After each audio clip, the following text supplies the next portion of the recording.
Hey everyone, welcome back to Secret Sonics. This is episode 180 with Lu Moreno. I had a great chat with Lu. We talked about so many things, including work-life balance, becoming an audio engineer, creating community and being a go-giver. We talk about how Lu and Dee Kei met, low-end theory. We talk about how it's the ear, not the gear, revisions, how he masters his own mixes, monitoring, Pokemon cards as an incentive to grow, prioritizing your relationships over your career, and everything in between, and so much more. This was a great chat. I really dug it. I think you will too. So without further ado, here's my chat with Lu Moreno coming up right here on Secret Sonics. Hey everyone, if you're a music studio professional who wants to build deeper relationships with better clients, former guest of the show, Carl Bonner, has created some free educational resources for you. The link is in the show notes below, so go check it out. You're listening to Secret Sonics, a podcast exploring the creative side of music production. Join us weekly for honest conversations with real-world music producers and audio professionals.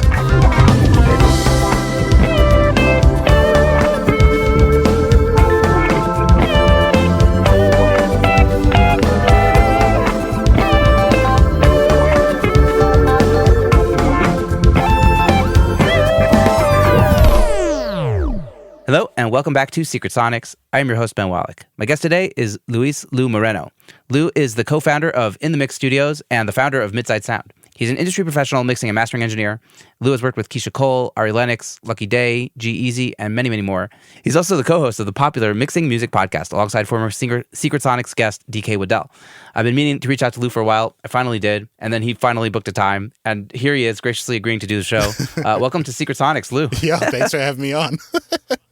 And it's true. We've been meaning to do this. I missed our last meeting, and we're here now. We finally got this. And even then, I was racing back to the office to get this. Yeah, well, life is crazy. I feel like everyone's lives have been a little bit crazy recently because I feel like we're like in that post-pandemic rush. Like everyone wants to do stuff all the time now. Oh, yeah. And I think at some point we'll chill out again, but right now things are intense, I think, a little bit for everybody. I think an important thing that kind of was shown to us because of the pandemic is how much content is really consumed in a single day if paid attention to, right? But how much content it takes to really get your name out there if there's a certain, outreach level you want to have. Right. We see YouTubers kind of going through this as well. Like during the pandemic, they were releasing every day. But now that everybody's got to get back to, I guess, some modicum of normalcy, it's really hard to keep daily content up, So like I feel for the people that are like those daily content people, because I look at it and I aspire to want to be able to match that output. But I see the challenge of how much work goes into it. It's insane. I don't think I could ever be a daily. I mean, basically my daily content is like my Instagram stories, and it's just kind of whatever is happening in the studio or I'm interested in, or if I see something that I think is funny, maybe I'll share it. Yeah. And then, do the podcast. And I'm like, to be honest, I'm kind of doing a bi-monthly thing for a little bit now because I have two kids and life is crazy, and I'm focused on trying to like figure out how to make a little bit more money. Oh yeah, stuff like that. So I'm just in a zone right now where it's like I just have to cut it back a little bit, not because I want to, but because I feel like I have to. Yeah. And whatever. There's periods and seasons for everything, and I'm hoping the weekly grind will come back because there's something to that. There's something about like the weekly thing. It's like part of your routine and rhythm. Yeah. But it's not as insane as like daily. I don't know. I would never commit to a daily thing. Yeah, it's hard, but it's funny because like it's something that like, me and DK just recorded an episode on this, like with the episode revolving around the idea of like not necessarily exclusively self-control, but being in control of whatever you're doing, whether that be your spending habits, lowering your overhead, managing your time better, being able to say no because it doesn't fit the role that you're trying to fill, right? And part of that is kind of really important the older we get and the more mature we want to be seen in this industry as, like when we look at like some of these industry veterans, we see that they have a schedule, they have this, that, like they don't take clients past a certain time. And we assume that it's part of their success that they can do this, but it's also part of like, let's say that you're mixing for Cardi B. She can hire anybody she wants to work after 8 p.m. But there's also people she can't hire just because they morally will not work past that time. Not because she's not a good enough client, but because it no longer fits their social requirements. For instance, Leslie Brathwaite is a great example of this, where he'll leave a session in the middle of, his work to go see his kid play baseball or something. He's going to go put his kid to sleep. And DK is a good example of this as well, because, I've called DK in the past where like something's happening in the studio and I just want his input before I make an executive decision on my own. But he's like, hey, I'm putting my kids to sleep right now. Is it important? And I'm like, you know what? Have your time with your kids. I'll take care of it. You know what I mean? Like we're all trying to get to this point where we're not just acting more professional, but we can take ourselves more seriously in such a creative and chaotic industry.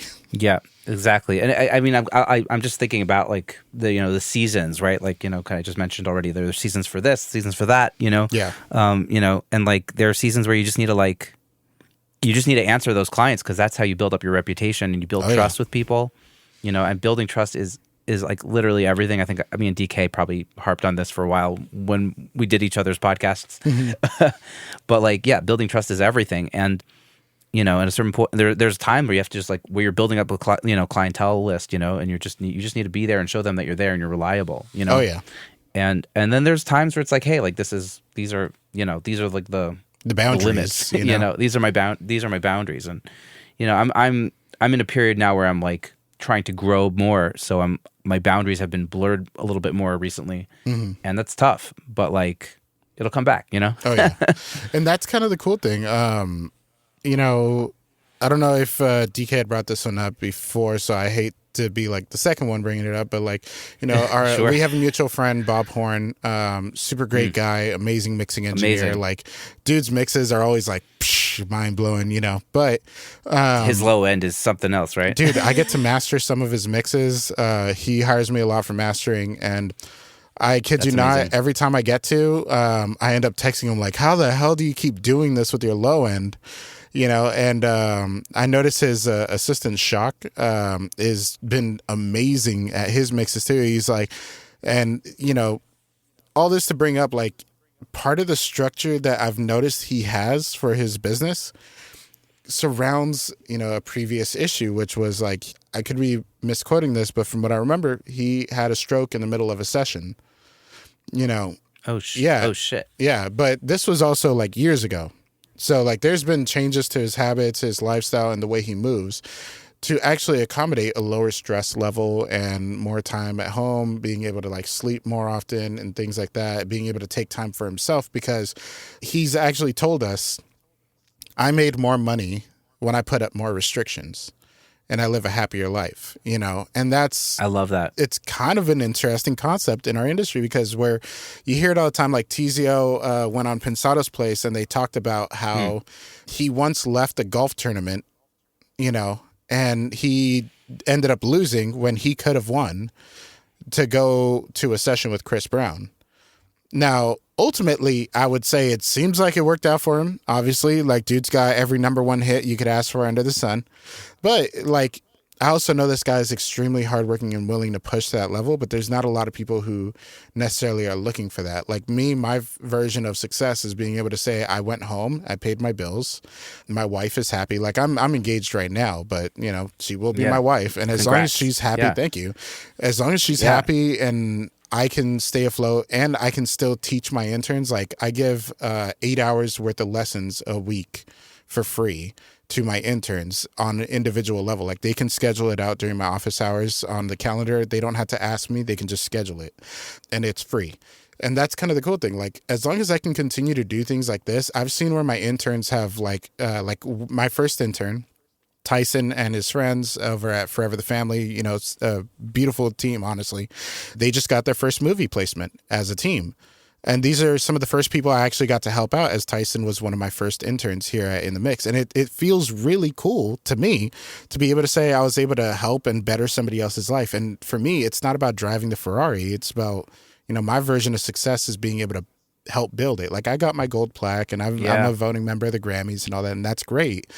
But it doesn't feel as cool to me as being able to say, wow, I positively impacted somebody else's life. As long as I can pay my bills, have a happy life at home, like I'm good. I'm sitting pretty. Yeah, I resonate with that. I guess I have a little pushback on that. I mean that's really like exactly what I want also. And like I get so much joy from delivering a product that people are happy with. I love pleasing my clients, the artists I work with, Oh, yeah. and like that just gives me joy. Like I love knowing that I've been on the support team and like made it happen. Like I don't want to be front and center. I'm a bass player. That's my personality. It's also how that's my approach to production. Also, like I'm here. I'm the support role, and I love that. Yeah. But my pushback to that would be like the people that do aim higher seem to get a little bit higher. So it's like, absolutely. like that, there's like that quote, reach for the stars, get to the moon. You know what I mean? Like if you reach higher, like maybe not like setting limited goals of like, hey, like I just want to like, support my family with this music is not enough to really get to those numbers where you do need to support your family with the music. You know what I mean? Absolutely. If that makes sense. I think that's where the misconception lands though, because in order to support your family, you do still need to reach far. Now, no matter what the accolade is, you need them in order to have a constant resume that continues to update. Have you ever seen somebody's resume that's like, I worked with Christina Aguilera? It's like, really? On her new album? It's like, no, like 20 years ago. It's like, oh, then what does it matter now? Like, what have you been doing for the last 20 years? You still have to reach, you still have to work. But the way you do it can change. Right. You can set more limitations, and that won't actually stop your accolades. There's a song that I worked on with like Cedric the Entertainer like a month ago. And like for me growing up, The Kings of Comedy was the best thing for me to watch.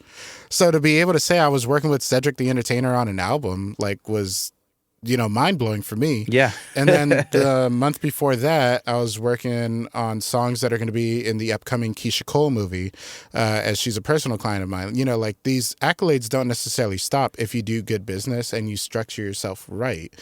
But you never stop reaching for those goals. But you don't have to kill yourself in the process is the main goal. If you're trying to start a family... you have to find a good balance, right? Yep, it's that work-life balance. And it's the hardest thing, and it's everybody's regret at the end of their life. Yes, it's true. I mean, I interviewed Benny Facconi. Who's amazing, and I mean he worked on the big Santana record that I love and grew up listening to. You know what I mean? Like he's amazing. Yeah, he has like 17 Grammys or something. And he told me, he's like, my one regret is like I didn't take the time to enjoy doing all these things. I was like flying to like Buenos Aires. I was going here, there, and the other, and like I just like went right back on a plane to go back to the next gig instead of like reveling in everything that's happening, seeing a new country. Oh yeah, and it's like it's totally makes so much sense. Oh yeah, it's precious, this life. Yeah, it really is. Like, I remember going to New York once, and I had a 24-hour stay, literally 24 exact hours from get off the plane to get on the plane. And I had the option of, like, just do the job, go to sleep, and get back on the plane. But I decided, I'm like, I don't know the next time I'll be in New York. So instead of sleeping, I just got on the phone with my fiance, and I walked around New York. And I remember, I kid you not, this was if there was a soundtrack for New York for me, it wasn't a New Yorker's soundtrack. It was Terrace Martin on Sounds of Crenshaw album. And I think it's like tacos something, turkey tacos or something like that. I forget the name of the track. But it's like this really dope groove. And I just walked through New York. And like you kind of have to recognize when you're in a moment that you may not be able to recreate. And that's like, I feel like the main regret that a lot of people have is like that, like we work so hard trying to hit these goals, and that's totally okay. Like, I kid you not, I want to hit a Grammy. I would love it. But I'm not about to do 5 days in a row of 8 p.m. to 8 a.m. for it. I know that there's people who will, and that's totally fine with me. But you know what? You're willing to take the long game, right? It's the long game approach, right? I want to enjoy the process. I don't want to regret the process. That's exactly where I'm at. I kind of came to this realization like 5 years ago, maybe 6 years ago. I was like, I'm not where I want to be. Yeah. And if I'm just always trying to get to where I want to be, then I'm going to be miserable. Oh, yeah. Or I could just enjoy the process of learning and getting better and know that, if you just keep at it long enough, you'll get at least towards that destination, and you'll hopefully not, be killing yourself in the process. Oh yeah. So think about like growth as a creative, like if you as an instrumentalist yourself, there's time when you practice your scales, and that gets your dexterity in order, but it doesn't necessarily practice like why don't we try different chord structures and see if we can come up with a melody with it? Running your scales will help with the dexterity, but it won't necessarily help with like the creative writing, but it will help on some level during that creative writing, right? Because it's like, okay, I'm actually a little more fluid in the way I can perform and this and that, which means I have a little more tools in the arsenal to reach from. But as engineers, if we're just tuning vocals all day, and that's what we call succeeding in audio, right? We just pay our bills and we can go home. There's a cap, there's a limit. You're just tuning vocals all day. So you never really excel at mixing at a certain point. You never really excel at mastering at a certain point because you never really reached outside of your box. But I feel like the times when we do get to do that is when we're being most creative and free with the time that we have and the projects that we're working on. The importance of looking at it as there's times when you're mixing because you're getting paid to mix. And there's times when you're creatively mixing because the artist has a lot of trust and faith in your creative ear, right? But then you have to decide to take yourself out of that very mundane style of mixing, where you're just kind of like, okay, EQ the vocal here, okay, it's cleaner, there we go, move on, whatever. Sometimes it's like, it'd be really cool if the vocal echo kind of like swirled in and out right now. Let's just kind of spend the next 20 minutes figuring that out. Let's see if we do something new. Like try to find something new, try to stay creative, but a lot of people just try to knock out record after record after record because they want the accolade more than they want the career. Yeah. Well, they both give you reps, let me tell you. They will. They both will, yeah. They both will give you reps. Yeah. It's true. Yeah, there's times for everything. I think we just keep going back to this, like the mantra of the seasons for this, seasons for that. You know? Yeah, totally. Well, Lu, we've just pontificated, and this has been amazing. Let introduce the audience to you a little bit more. Sure. I'm sure a lot of people have listened to you on the Mixing Music podcast and are familiar with you. But give us a brief like TLDR story about how you got into music production, audio engineering, the whole thing. Sure. I guess you could say I was the high school douche that thought playing guitar would be cool and get me girls. It did not. But what it did do is actually introduce me to a lot of friends that were instrumentalists themselves, being drummers, bass players, vocalists, vocals being its own instrument in itself. But it was kind of cool because my best friend in high school, she really kind of told me, she's like, hey, like, you should actually like keep playing. It's actually really cool when you do. I'm like, okay, cool. And, I just kept playing one day, and then I started joining bands with my friends, playing a lot of shows. And it's kind of funny because this led to my love for engineering when I went through the same struggle that a lot of artists go through, which is it's time to record. You're playing shows, you're trying to grow, and one of the things you're hearing from promoters is like, do you have any recordings we can listen to? Do you have any sales, any playlists, something? And, we're just 18-year-olds, 19-year-olds not knowing what we're doing. And I'm like, no, why? Like, why? Like, we play a good show. We get booked at like House of Blues and stuff. Like, we're fine. And they're like, no, you still need recordings. So I'm like, okay. So then I remember we got help from my uncle, and he sent us to a guy to record, and we were very excited about this, right? And we're thinking like, oh, this is going to sound great. And in reality, it was his garage. He had like a Yamaha MG mixer where it just does stereo recording. And it was 16 channels wide. And even to me at that time, I was like, whoa, no way. Then listening back to the recording, I was like, oh, it's not what we thought, and this kind of led down the rabbit hole eventually of me being like, okay, we've hired a few different people and we're getting better, but we're not exactly getting the results. Like, what if I were to take things into my own hands? And I sold my first amp that I really saved up money for, a half stack. And keep in mind, I was 18. So it's not like I saved up a ton of money. It's not like I had 30-year-old me bank account. But it was still, a lot to me. And it actually kind of hurt to sell my first half stack. And just like many people who have to invest in their dreams, desires, and wants, sometimes you have to sacrifice one thing for another. So, absolutely. I sacrificed my half stack for a Tascam US 200 interface and an SM57. I plugged it into my Sony Vaio laptop with 2 gigs of RAM. and like it had a whole Hey, that's 100. that's not bad, right? Yeah, right. A whole 100 gigs worth of hard drive space. Oh man, I was living big. And I get this, I was using the iHome speaker, right? Like where you dock your iPod on it, right? You just put it right in the front, and it had an aux cord input. So I used the headphone out of the interface and connected it to the aux cord input of that thing. Brilliant. And that was my first setup. And still, the first start somewhere. Yeah, we all started somewhere. I literally was in a garage with broken windows, like trying to record right next to the garage refrigerator that was just loud and old. And it was just really funny to me because it was one of those things where, like, looking back, I can't believe how frustrated I was still not understanding that there's still a very major difference between professional recording and home recording, which led, like I said, down this giant rabbit hole that I've kind of found myself in now, which is I started taking internships. I started taking on different jobs. I started working for like an audio AV company, for like a rental company and all this kind of stuff, and really falling in love with the process of learning about this. And I started like researching different engineers, one of them being Jack Joseph Pugh.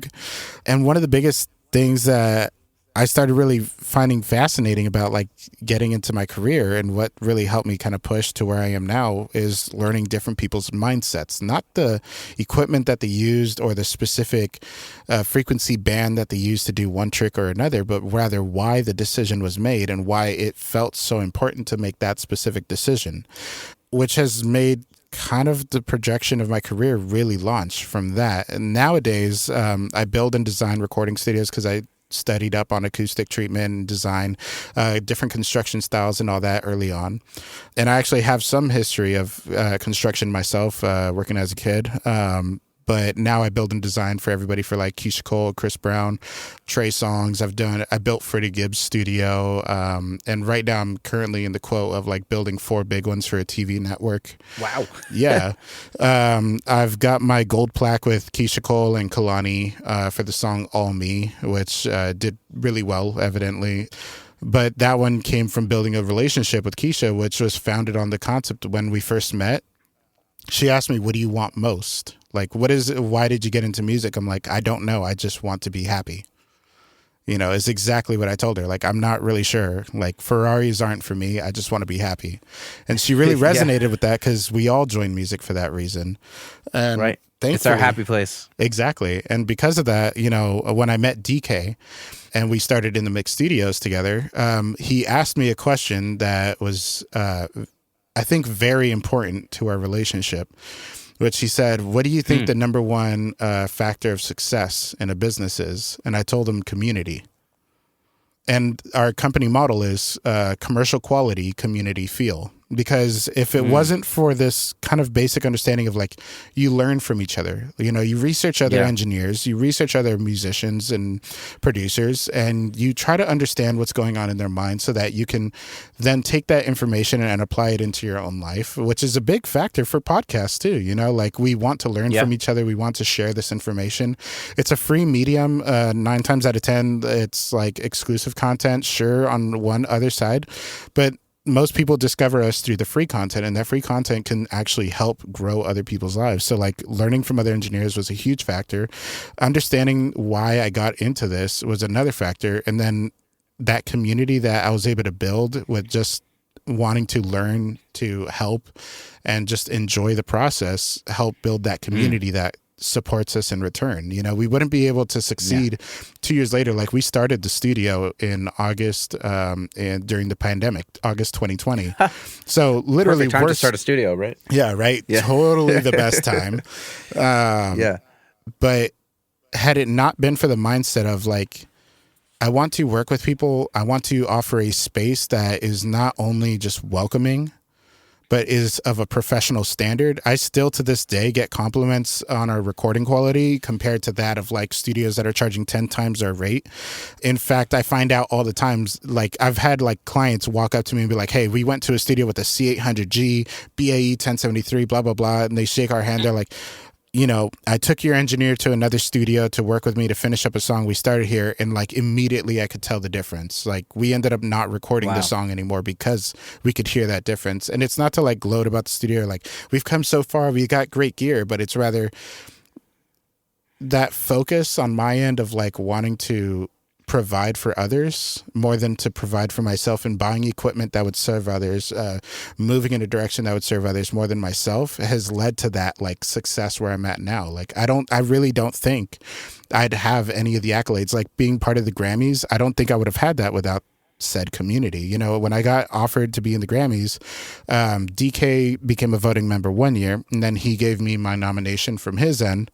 And then a friend of mine, Relevant, really dope producer who I'd known for years, I hit him up. I'm like, hey, I'm trying to become part of the Grammys. Do you think you could help me out? He's like, immediately, yes.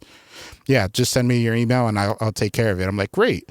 Sure enough, I've watched people like beg for nominations. I've never had to beg, but it's because I've always looked to help others and never asked for anything in return. And the one time I did, you've built up so much, like, I don't know what the word is. I would say rapport. Like, goodwill. Yeah, goodwill. Rapport. Yeah. That totally. The one time I needed help on something, it wasn't a stretch to say I need to do all this work to be able to get there. And I think that's where I'm at today. I think the Lu today came from being the guitarist that Lu today. The Lu today is the guitarist that grew up and fell in love with the process of the creative side of him. Found a way to turn it into a career, thankfully, and it all succeeded because of my want to work as a community. You join a band, that's your community. Your guitarist, your bass player, your singer. If you have problems with each other, work it out, because you never know. Like, hey, the guy I used to do free work with, the reason I became Ari Lennox's personal engineer for a while, fun fact, it came from free work. And it's not to say do work for free for opportunities. That's not it at all. A friend of mine, Bright Ma from Feature Music, he does placements with like K-pop stuff nowadays. But he would travel the world and all that kind of stuff, trying to make connections. And he was at a very beginner stage himself as well. He introduced me to DJ Ice one day. And DJ Ice is Boz's personal engineer. So Boz from Dreamville. But Boz wasn't part of Dreamville at the time. He hadn't been signed to Dreamville at the time. We just knew him as DJ Ice, and he works with a client named Boz. But the cool thing was this. Me and Bright agreed to do a meeting. We meet for boba one day, and they want to talk to me about a project where they're helping this artist named Des Flores. And, I was curious, and I was like, sure, let me hear this out. And DJ Ice happened to be there because he was the one producing the project. And we got along. We immediately started talking, and we're like, okay, cool. They're like, we honestly have zero budget. We don't have anything we can offer. I'm like, you know what? If you can include me on the back end, like, I'm happy to take the opportunity and just kind of see where it goes, and we'll just leave it open-ended for now, just once again, just trying to help people out. Like, I understand the no budget. It sucked for me to sell my amp that I worked so hard to get, washing tons of dishes for countless hours, but, it was cool because, like, after working for the first time, me and Ice realized how well we worked together after the first hour. And since then, we've been friends. To this day, we're still friends. But when Boz got signed to Dreamville, he was being hired a lot to work out of Dreamville's main studio here in LA.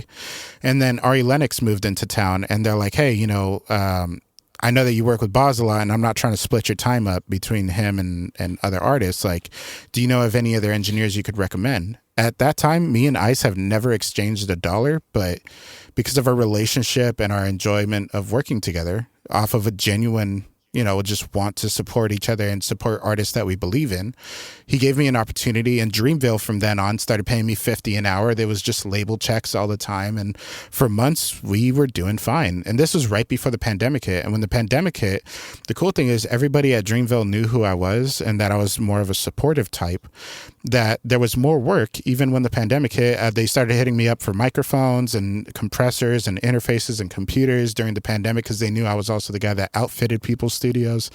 It just all stemmed from wanting to help one person, that all these other opportunities with the label and working with these amazing artists that came from, like, just supporting your local area artists.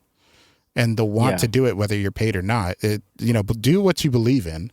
Don't take every project for free, but if you see something you like, you never know where it can lead you, even if it's not directly involved with that person.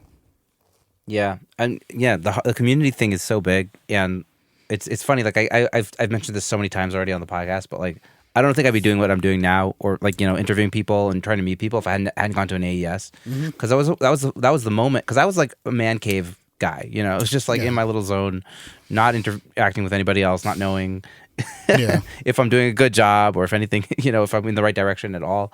And I went to AES. I was like, oh, they're just like me. I could really hang out with other people that do audio and do music production, and like we can learn from each other, and getting to meet other people through my podcast has been the best thing. Like and then learning from them, talking to them, meeting them, building relationships. Like it's so huge, and like it's just important to like seek out other people, and you never know what you're gonna do. Like also like because I have friends that also work in music production in my area. Like I have I refer people to my friends. They refer other people to me. Like you have to kind of get in and mix. Hey everyone, if you've made it this far into the episode, then you're probably a fan of podcasts that help your personal development in the music industry. Former guest of the show and fellow podcaster Travis Ferentz hosts Progressions, a show about finding success in the music business. If you dig Secret Sonics, I have a feeling that you might enjoy his angle too. You can go check it out via the link in the show notes below, so go check it out. All right, back to the episode. Have you ever read the book, The Go-Giver? I haven't, but I've heard about it countless times, and I was thinking that you are a go-giver as you were talking. So it's kind of funny because like me and DK met at NAMM. So you mentioned AES. Me and DK's story of meeting is actually at NAMM. And nice. Our meeting was because of his podcast, the Mixing Music Podcast, which was still like, I think less than a year old, or maybe just about a year old. And then when we opened the studio together, he asked me to co-host with him. And now the majority of the time of the existence of the podcast, I've been on it with him. And it's been really cool to see the growth. I thought you were from day one. No, I wish. I think it would have been on a personal level cooler, but we didn't know each other at the time, and it's kind of cool because like, me and DK actually met, because of this podcast and because of the sense of wanting to like always help people on my end. I've always kind of felt it weird when I don't invite people or be welcoming to people, And so I remember when we met, DK originally showed up to the Antares booth because I represent Antares whenever I'm at NAMM. Mm-hmm. And, he came by, he's like, hey, is Henrik there? One of the reps for Antares that had been on his podcast. And I was like, oh, you know what? He's on lunch right now. He's like, oh, that's okay. Do you know how long you'll be? I'm like, yeah, about like 15, 20 minutes. He's like, do you mind if I just like wait here? I'm like, no, I totally don't mind. Make yourself at home. And he's like, okay. And then immediately proceeded to just sit down. And not weirdly like in front of me, but like at one of the little seats, and just looked at his phone. And I was like, so I'm Lu. What's your name? And like we just started talking, and like a very premature couple, we opened a studio later, 6 months later, it's like, want to move in together? No, like in serious, like we had talked and met a little bit after NAMM again, and we had both mentioned how we're both looking for a property for us to do a studio. He was from Utah, moving to LA, and so he had been making his plan to come out, and I think it was just mutually beneficial for the two of us to kind of get a property together. It would lower our overhead, and we could each potentially have our own space. And we both really liked being in each other's presence, so that was really cool. But after working together and having that conversation about community, he did bring up the Go-Giver to me, and he's like, hey, you have a very natural inclination to act in a way that this book, The Go-Giver, seems to mention. I didn't really understand what he meant, and so I kind of like brushed it off as like a compliment, because I was like, well, if it's called The Go-Giver, it's got to be a good thing, DK's significantly much better read than I am, but once I actually got around to actually getting to the book, I kind of started understanding why our relationship works. DK is a very driven type. I'm a very given type, and we're both very driven, right? But sometimes you need that kind of like pushback on concepts. And my pushback has always been like, how does this help other people? Like, I don't know if I like this idea. I don't see how it benefits other people. Because sometimes we'll think about things as business people as like, how does this help the studio? But sometimes helping others helps you out more. And the Go Giver talks a lot about how, in the concept of like, let's say coming up with the product idea, if you were to say, I really like your coffee, I think you can make millions if you were to sell it. It's very different than saying, wow, that coffee is really good. You should find a way to get it to the people. Right. It's a very different conversation because one is solely based off of the idea that you should be able to profit from this. And the other one is you should find a way to spread. Yeah. Whether it be free or whatever, just find a way to spread because this is so good, you should share it. And that's what I thought was so great about like, you know, this music community personally, like coming up in it as a guitarist, like there was a lot of the older generation just trying to teach me how to play guitar better. And they're like, oh, that's really cool. I was like, yeah, you know, I'm really trying to practice my scales, this and that. And like, I was just an aspiring kid wanting to learn how to play guitar better. And the older generation was the ones that were like, here, you should try it like this. And I was like, really? Okay. And I would try it. And they'd be like, did you know that you can play the same song in a different key if you were to play it like this? And I'd be like, oh, I never knew about doing things like that. And that would improve my music writing, you know? Yeah. And it was this sense of people wanting to pass along information that was so inspiring. To want to be just like them. I had my first business partner. The first studio I ever opened was when I was like 21, 22. My next door neighbor, literally wall to wall neighbor, was the rapper The Game. Oh, really? Yeah, he was my neighbor for 5 years at my studio. So from 25 to 26, you know, we had a studio right next door to each other. And because of that, like my business partner at the time, Goldie from MeFly, he was always so generous in the idea of like, I understand you're young, I understand you're learning. He had quite a few years ahead of me in the game, right? But he never stopped trying to help me grow. And he would always tell me, hey, as long as you progress, it's all good to me. At one point, he and his team had offered to pay for me to go to school because he said this would improve us as a unit. And that wouldn't benefit me as an individual. That would benefit us all. And so this whole mentality of like looking at things as how can we all help each other?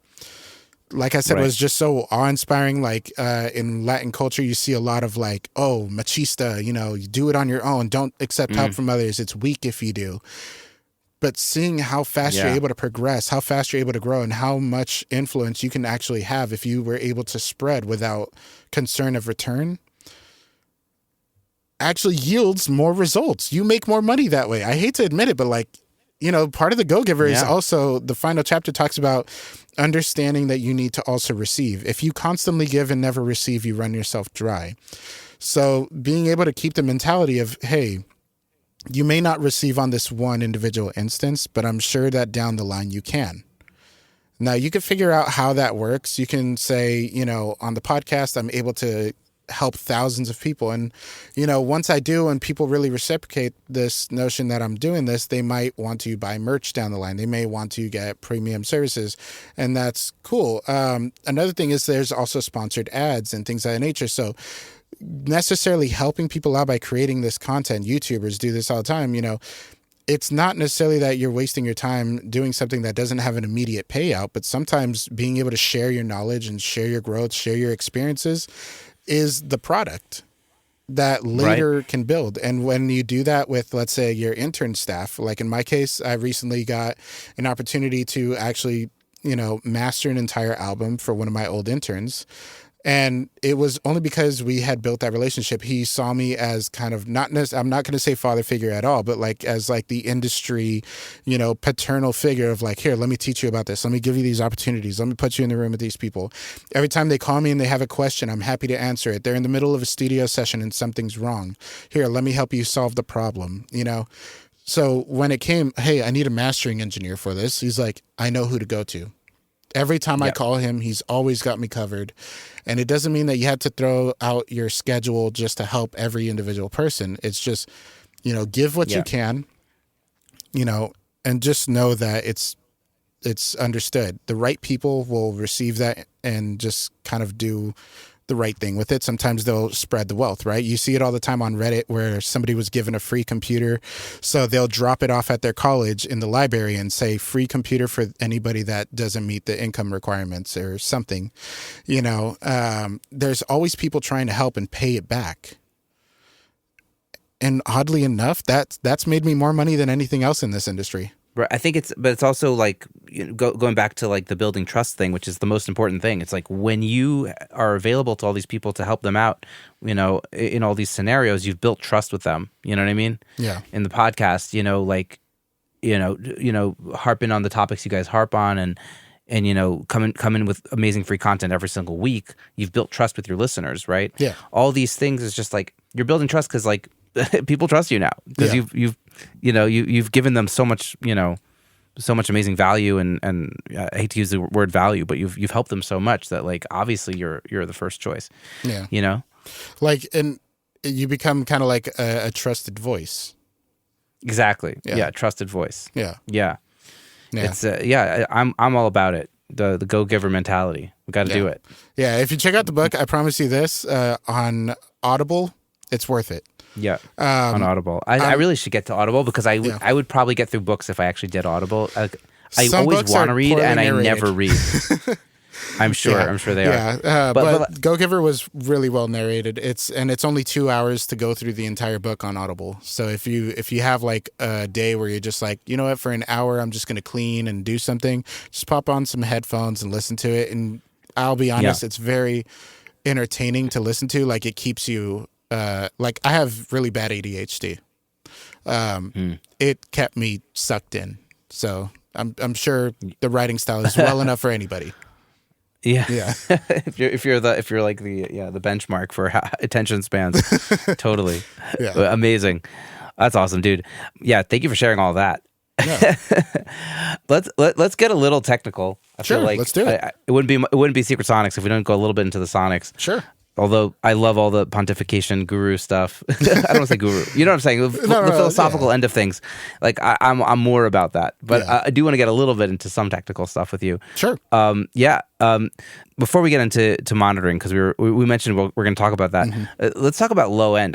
In the masters I heard, low end was ginormous. Oh yeah. Kind of like Bob Horn style.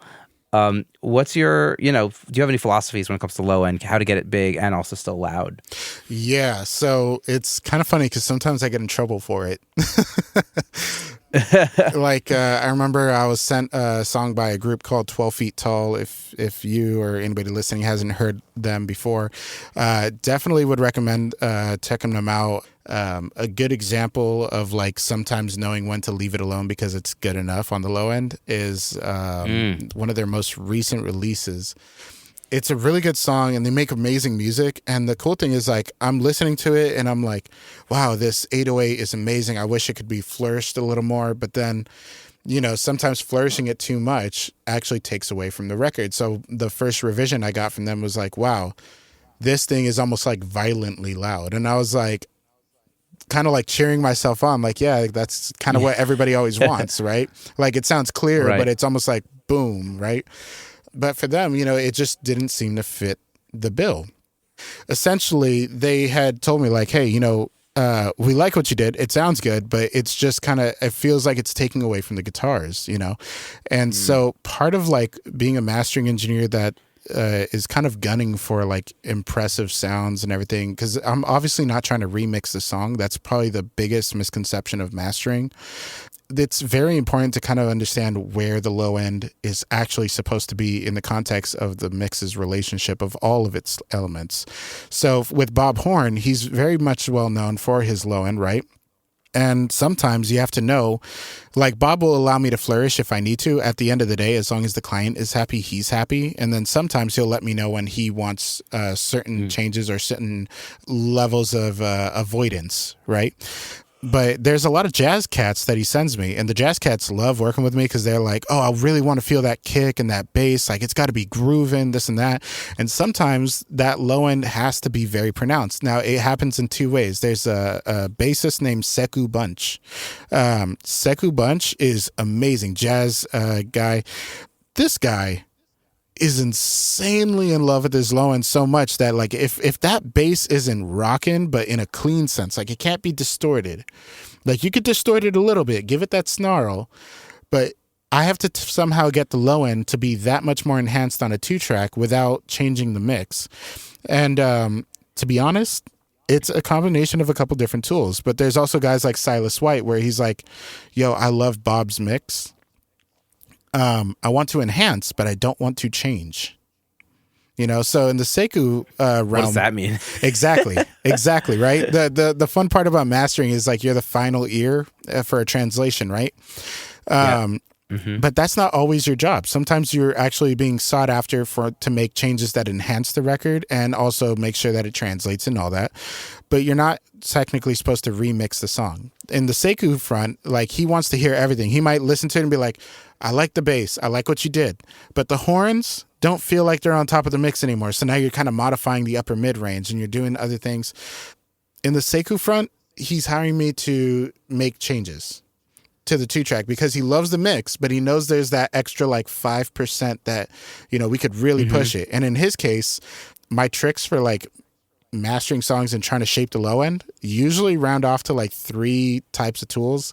It's saturation. It's, I guess you could say, I don't know what the name is for it, but it's almost like the Poltekish trick with the voice of God. It's kind of like that slope/bell. Right. And then lastly, it's a lot of like dynamic expansion, using like multi-band expansion from Fab Filter.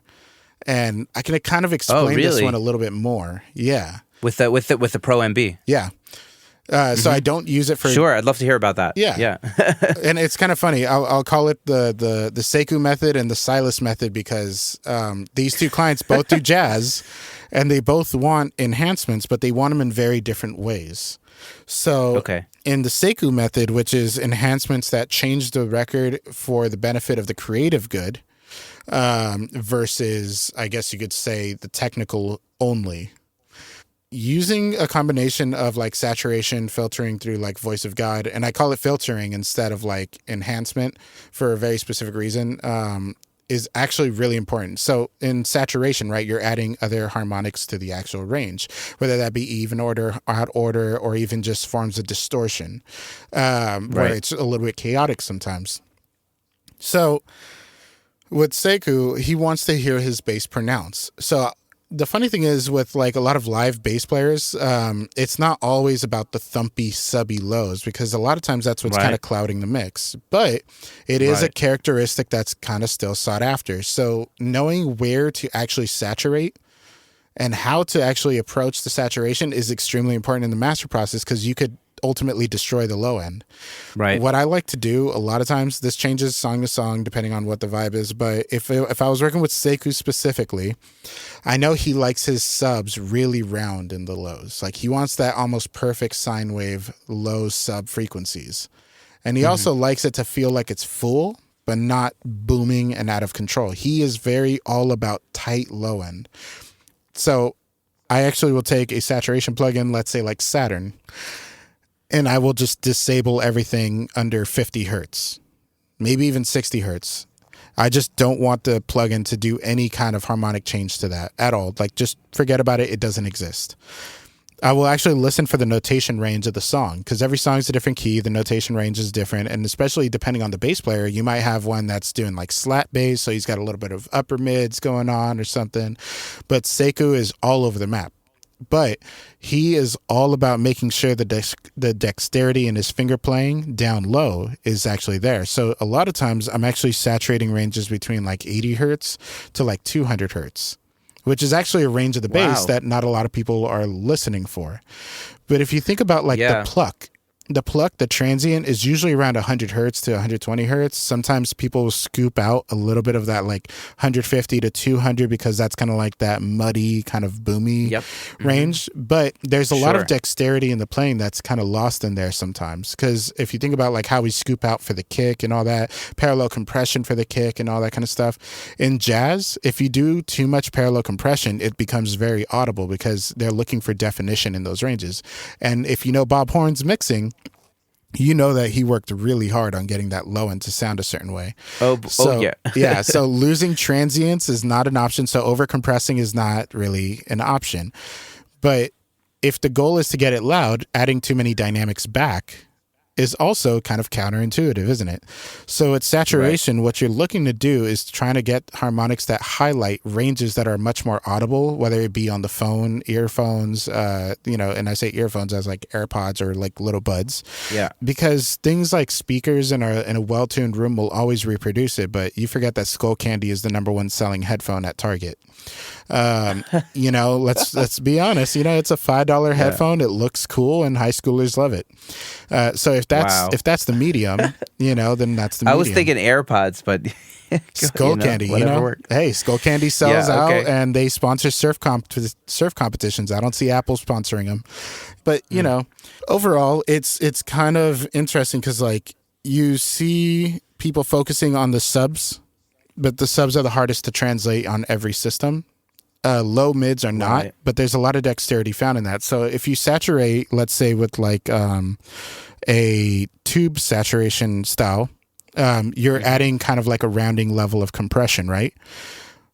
Well, on Saturn, you can actually choose to dial in or back the level of actual saturation that's happening, whether it be more on the transient or on the overall signal. If you dial it back to the transient a little bit and saturate where the plucking is actually happening, forget about the low definition. Remember, we're going after the playability and actually hearing the detail in the notation. If you do that in the range of the kick drum and the actual bass playing and only saturate in that range and actually add just enough to have a little bit of grit, just to, you don't want to hear it necessarily, you want to feel it. Right. You can actually get a little more definition out of each little note that's there without having to do a broad saturation. So remember, you're pulling Saturn back or plugins that allow you to change the envelope of the saturation. If you pull that back enough to where it only really happens on the transient and not on the overall signal, then great. Because I know a lot of people use plugins like Decapitator when they're mixing, but the downside with Decapitator is that it's a very broad saturation. Radiator is a little more transient, which is kind of nice. But Radiator can be a little bit noisy sometimes and not always super desirable. So Saturn is one of those tools that if you're doing always it turn on the noise. Always turn that noise knob off on Radiator. Yes, please. Everybody, Why did PSA for the world. do that? I know it's defaulted on, and I've gotten into trouble with it, and I think everyone has. So PSA, just turn it off. Oh yeah, we don't need that. It's 2023, baby. Oh yeah. But once you get that saturation dialed in, like it's obviously something you have to listen for, and it's kind of hard to articulate verbally because it's one of those things. Like once you hear it, you're like, oh, boom, I got it. If you were to now start trying to shave some of the low end to actually resonate in that range a little more without getting boomy, the voice of God or a technique like it could actually help out. Now, have you used the voice of God? This is doing like the high pass filter, but with like you're setting the knob so it gets a little bumpy right before it drops out. Exactly. Kind of and then depending on the actual intensity that you choose, it actually changes the envelope. So the reason this is kind of important is because if you use too much of it, you also cut too much of it. But if you're trying to enhance and make something a little more audible, then sometimes a give needs a take. So if you're trying to make sure that the low lows aren't getting wild and out of control, then it's a good idea to start tapering it a little bit. The voice of God does the Pultec trick, but with the idea of being a bit tighter and more natural.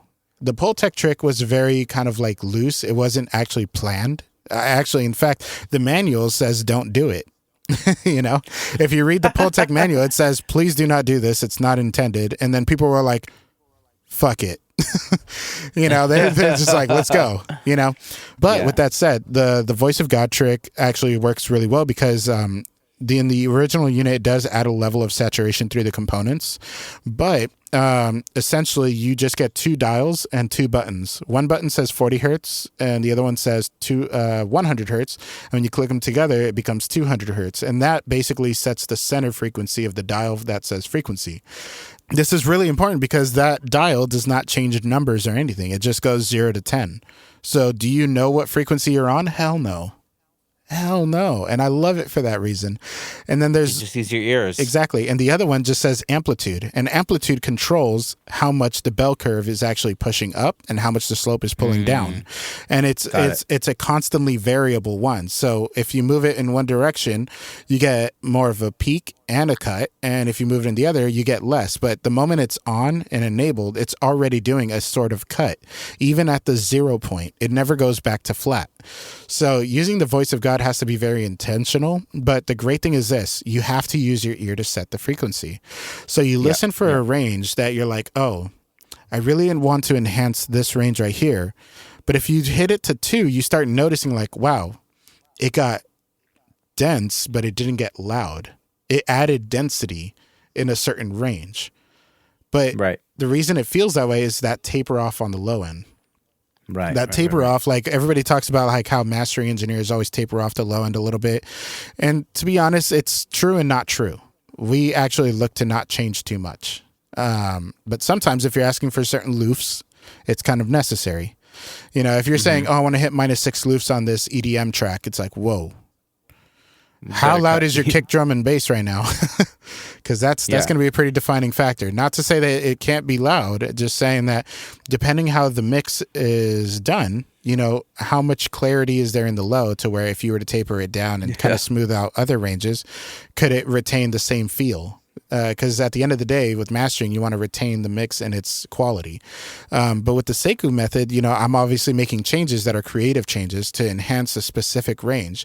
One could say, oh, send it back to the mixer, but that's not his goal. He likes what the mixer did, and he wants the mastering engineer to take it another step further with a different ear, somebody who's going to listen to it differently than the mixer. Totally. And so once I've kind of dialed in the voice of God to a range where it's like, okay, I can feel the thumping of the notation. Like, I want to feel that. That way, when people are listening to the groove of the song, they're listening to the groove of the notation and not the rumble of the subs. But the subs are still there because voice of God just does this magical thing. I just love it. But lastly, you want to do some type of like transient shaping, whether that be low end focus from Ozone, which everybody with Ozone has if they have the bundle, or you can do what I like to do, which is like kind of have selective push, meaning that if you use Pro MB from FabFilter, there's actually the advanced mode button on the range that you select. And if you notice, there's actually a button that's called free. And it's not Freebird, it's free range. Really important factor about this is that you can now tell it to trigger based off of another frequency range not related to the one that you're affecting. So let's say that you wanted the snare to have a little more thump in the master. You could actually say, well, the thump is in this range, but the crack of the snare, the audible part of it, is actually much higher in the range, not even close to where the thump is. So I can't just put a transient designer and hope it will get that one spot that has nothing to do with the one that we can normally hear pretty easily. So with the free range mode, let's say that you wanted the snare to pop. Let's say that you've enhanced the low end, but now it's starting to feel like the snare just doesn't have enough thump to it as well. You could actually highlight the range and set it to expand mode and maybe boost it like 3 dB, because you're never going to get the full 3 dB unless you put the threshold at an extreme amount. And just click free range and go to where the sound of the crack of the snare is. And that way, every time the crack goes above a certain threshold, it'll automatically push the thumping range up with it. You know what I mean? Using one section of the actual song to actually affect another section of the song. So with low end, let's say that you want the kick to stand out a little more in the master. You can say dip the low end every time this range of the kick is hit. So let's say the kick is at 100 hertz. You can say everything below 40 hertz gets dipped down every time the kick hits. That way I'm not trying to clash how much transient information from the lows is actually hitting the limiter. I can have one be prioritized in a certain moment. Let's say that I love that. The bass is actually needing a little bit of love on a certain solo part. You can automate to where it's like, oh, when it goes up in this range and he goes up on the scales, right? Like he's up on that fretboard, he's doing the bass solo, but because he's up on the fretboard, maybe it just doesn't have as much presence in the lows.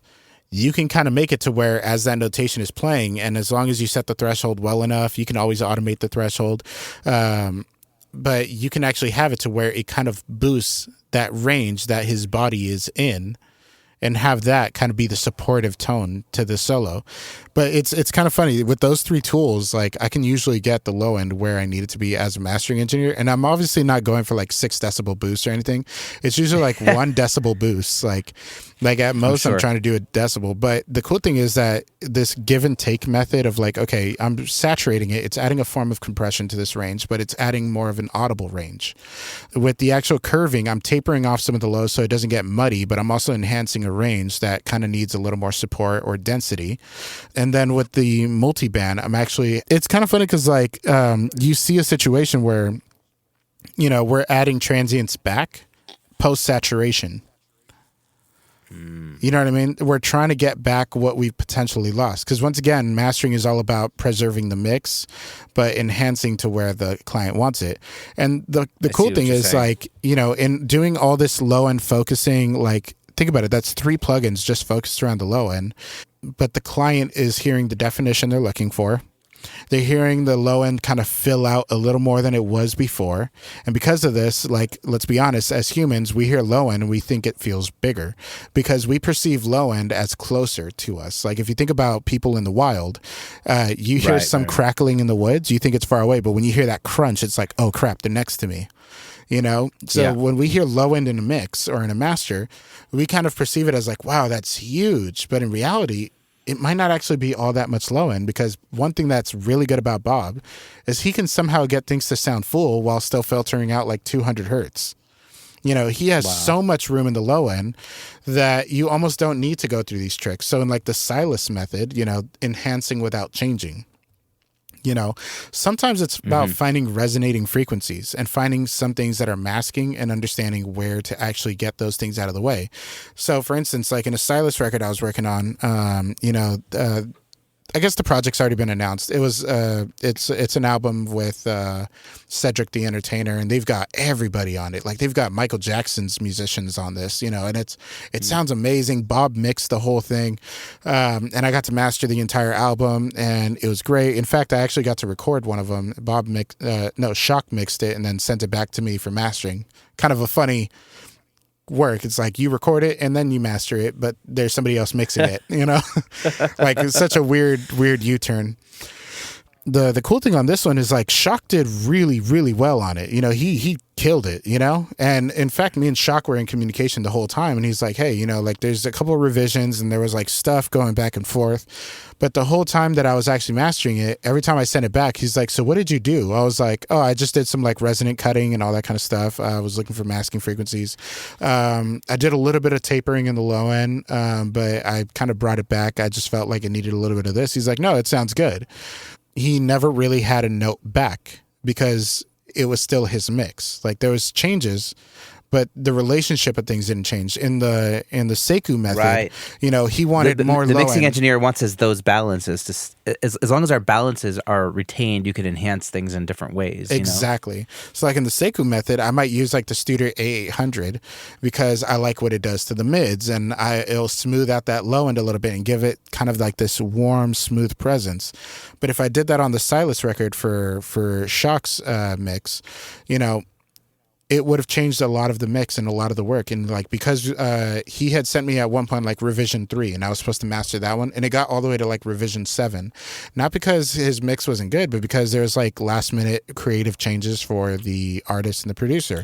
And you know, on my end, you know, as a mastering engineer, I know there's a lot of mastering engineers who are like, well, once I mastered it, like that's it, you know. Your creative revision is another fee. On my end, I'm like, hey, I'm here for us to get this record done. I'm not saying let's do 1,000 revisions, but you know, send it over. You know, I'll take care of it. No worries. Totally. But with that said, I'm a fan of revisions. If you told somebody better. No revisions allowed, like consider not always. It not booked. You almost always makes the record better. Yeah, exactly. And the funny thing is this, like, if you consider the number of revisions going on, you also have to consider the amount of work going into the master and how different it is after every revision. So imagine them saying like, I feel like the horn is a little louder because your master made the horn a little louder.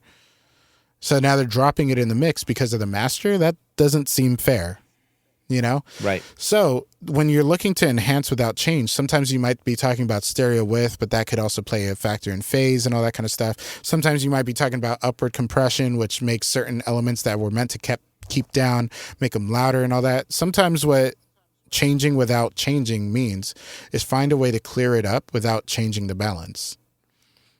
You know, sometimes that means, you know, finding those resonant tones. Like I notice, for some reason, I always notice it around like 400 to 500 hertz. There's always seems to be some mud, I guess you could say. There's a build up there, but like it's because like a lot of people want their vocal in that range. A lot of people want their guitar in that range. So a lot of bass players want that in their range. They want their kick drum in that range. Like obviously, like a lot of people filter out boxy tones out of their kick, but if you're dealing with like jazz, sometimes that boxy is the vibe. Yeah, no, for sure. That's kind of a frequency. It's an interesting frequency range, 400 hertz, because it's like that's kind of where you have the meat. You know what I mean? And like if you cut out too much of it, you lose the quality, like of a vocal. You don't want to cut out. You gotta be very careful dipping out 400 hertz. Like I used to dip out more, and I'm doing it less and less and less these days because you know that's where the character of the vocal is usually. Yeah, and like I mean I'll cut it out usually on a kick if it's like a rock kind of track or something, but. Yeah, it's on the bass. I don't want to cut out 400 hertz like that. That's like a lot of that. You know, that's that snarl. Burn. Yeah, it's like you're just like, I want to hear that. I like 400 hertz on bass. I like 700 hertz on bass now. Really? Also, yeah. Well, you know what? Yeah. Well, you get a lot of dexterity up there. I'm kind of more of like a flats, warm bass kind of guy. That's my thing. Yeah. That's my things. And for like the bass I'm using like let's say like 700 hertz on like let's say that Plug-in Alliance SSL-J, that thing that just brings out the pluck and like the presence of the bass. Yeah, you know what I'm saying? Like I don't know, it works much better on that SSL than like on the Pro Q. You know what I mean? I don't know why. I think this is why like a lot of people want to have veteran engineers versus the new guys, and I think that kind of goes into like why some people choose a certain mastering engineer versus not. This level of experience that you gain over time also shows you like where certain elements exist that you might have realized in the past. And because of this, your approach to what you consider mixing or mastering is very different. For instance, like there's always like sterling mastering, right? And I've shamelessly competed for certain masters against some of their guys like unknowingly. But once I found out, like, it's shameless that I was like, fuck yeah, that's right, I win. You know, but like, it's not even on a competitive sense and it's not about winning, right? But it's rather understanding what the client is after and interpreting whatever that is into your work. I've had like this big DJ guy. He does like huge electronic records, like slamming it. He wants everything at -6. And the way you approach that is very different than just making it louder. You know, if you wanted louder versus a specific target, and you have to approach it with certain kind of like ranges in mind, like understanding how they play into loudness and perceived loudness, like that's kind of a thing. So like finding that your pluck is actually a little bit nicer by boosting up that 700 hertz with a specific EQ is also part of what you're paying for when you're paying for these professionals to get involved, right? That's why like, I'm not gonna lie, like I wouldn't call myself a Mike Tucci fan because I don't know him well enough, but I do know his work, and I do know he works with my friends like Tizio and all them. And though I would love to one day master songs for Tizio, I also know that Mike Tucci and Tizio go back a long time and they work together a lot, and I've never heard an issue with the masters. And because of this, I've also noticed that Mike Tucci masters completely in the box, which is kind of funny because I do too, but for a very different reason. He had analog gear for a long time, specifically for mastering, and when there was an issue and he could no longer have it, you know, he just resorted to in the box and recreated his same workflow in the box and still gets magical results. And it's the thing that I appreciate so much about this is that it's because it comes from the ear of somebody who had and does not use anymore. He could probably recreate it. He could probably repurchase it again, but still he just sticks to a Hilo and his monitors and he's done, which is the perfect example of you don't need the gear. You need the ear. So like when you're mastering a song in like the Silas method, it's not necessarily like mastering is all about this one compressor. In fact, I would say this is my big secret. I almost never use a compressor while mastering. Almost never. Reason being Really? is compression can change the glue of the mix, the relationship of the Totally. instruments. And so I'm always looking to enhance and not necessarily change. And it's not that I'm always looking to enhance. I actually, funny enough, like bringing up DK, he had me master a song for him once, and he said, if you're going to make any changes whatsoever, I'd rather you just send it back to me. I was like, okay. And so sure enough, I did a master and I sent it to him like, hey, these are the changes that I think were kind of necessary in what I was hearing. And he's like, I think they were too much. I was like, cool, no worries. Do your revision, send it back to me, and, we'll give it another go. Learning to not take things personally and just knowing that you're after their goal, not your own goal, is such a big factor in whether you succeed or not, whether you're a mixing or mastering engineer or anything. And that's what I really like about Mike Tucci. I've never heard anybody say like, oh, he mastered something and he's like, no, that's it and nothing else. Like, he's always been a very good pleaser to his clients. Not to say that he's a pushover or anything whatsoever, but if he doesn't need his gear to hit such excellent results, there's no other excuse than you just haven't been training your ears. Yeah. What is the interview that they reps. Did? Yeah. The interview that they have for him online is went from punk rock band to mastering engineer, which is perfect. Like, it's more about the experience than it is about any specific genre, but it is also experience within that genre and understanding what goes into making a good song, a good output of a record, what is quality in the eyes of the public, and your job is to translate that. And so like when going with the Silas method, you have to draw inspiration from that. You have to learn, okay, well, they worked so hard on this. They're on revision 7. Like, do I really want to go and change the mix because I think the bass can thump harder? Not really. Sometimes their low end is just great enough that you want to flourish it a little bit, where it's like, okay, I'm hearing this. I'm hearing a little bit of congestion in this range. Let me cut a little bit of that congestion.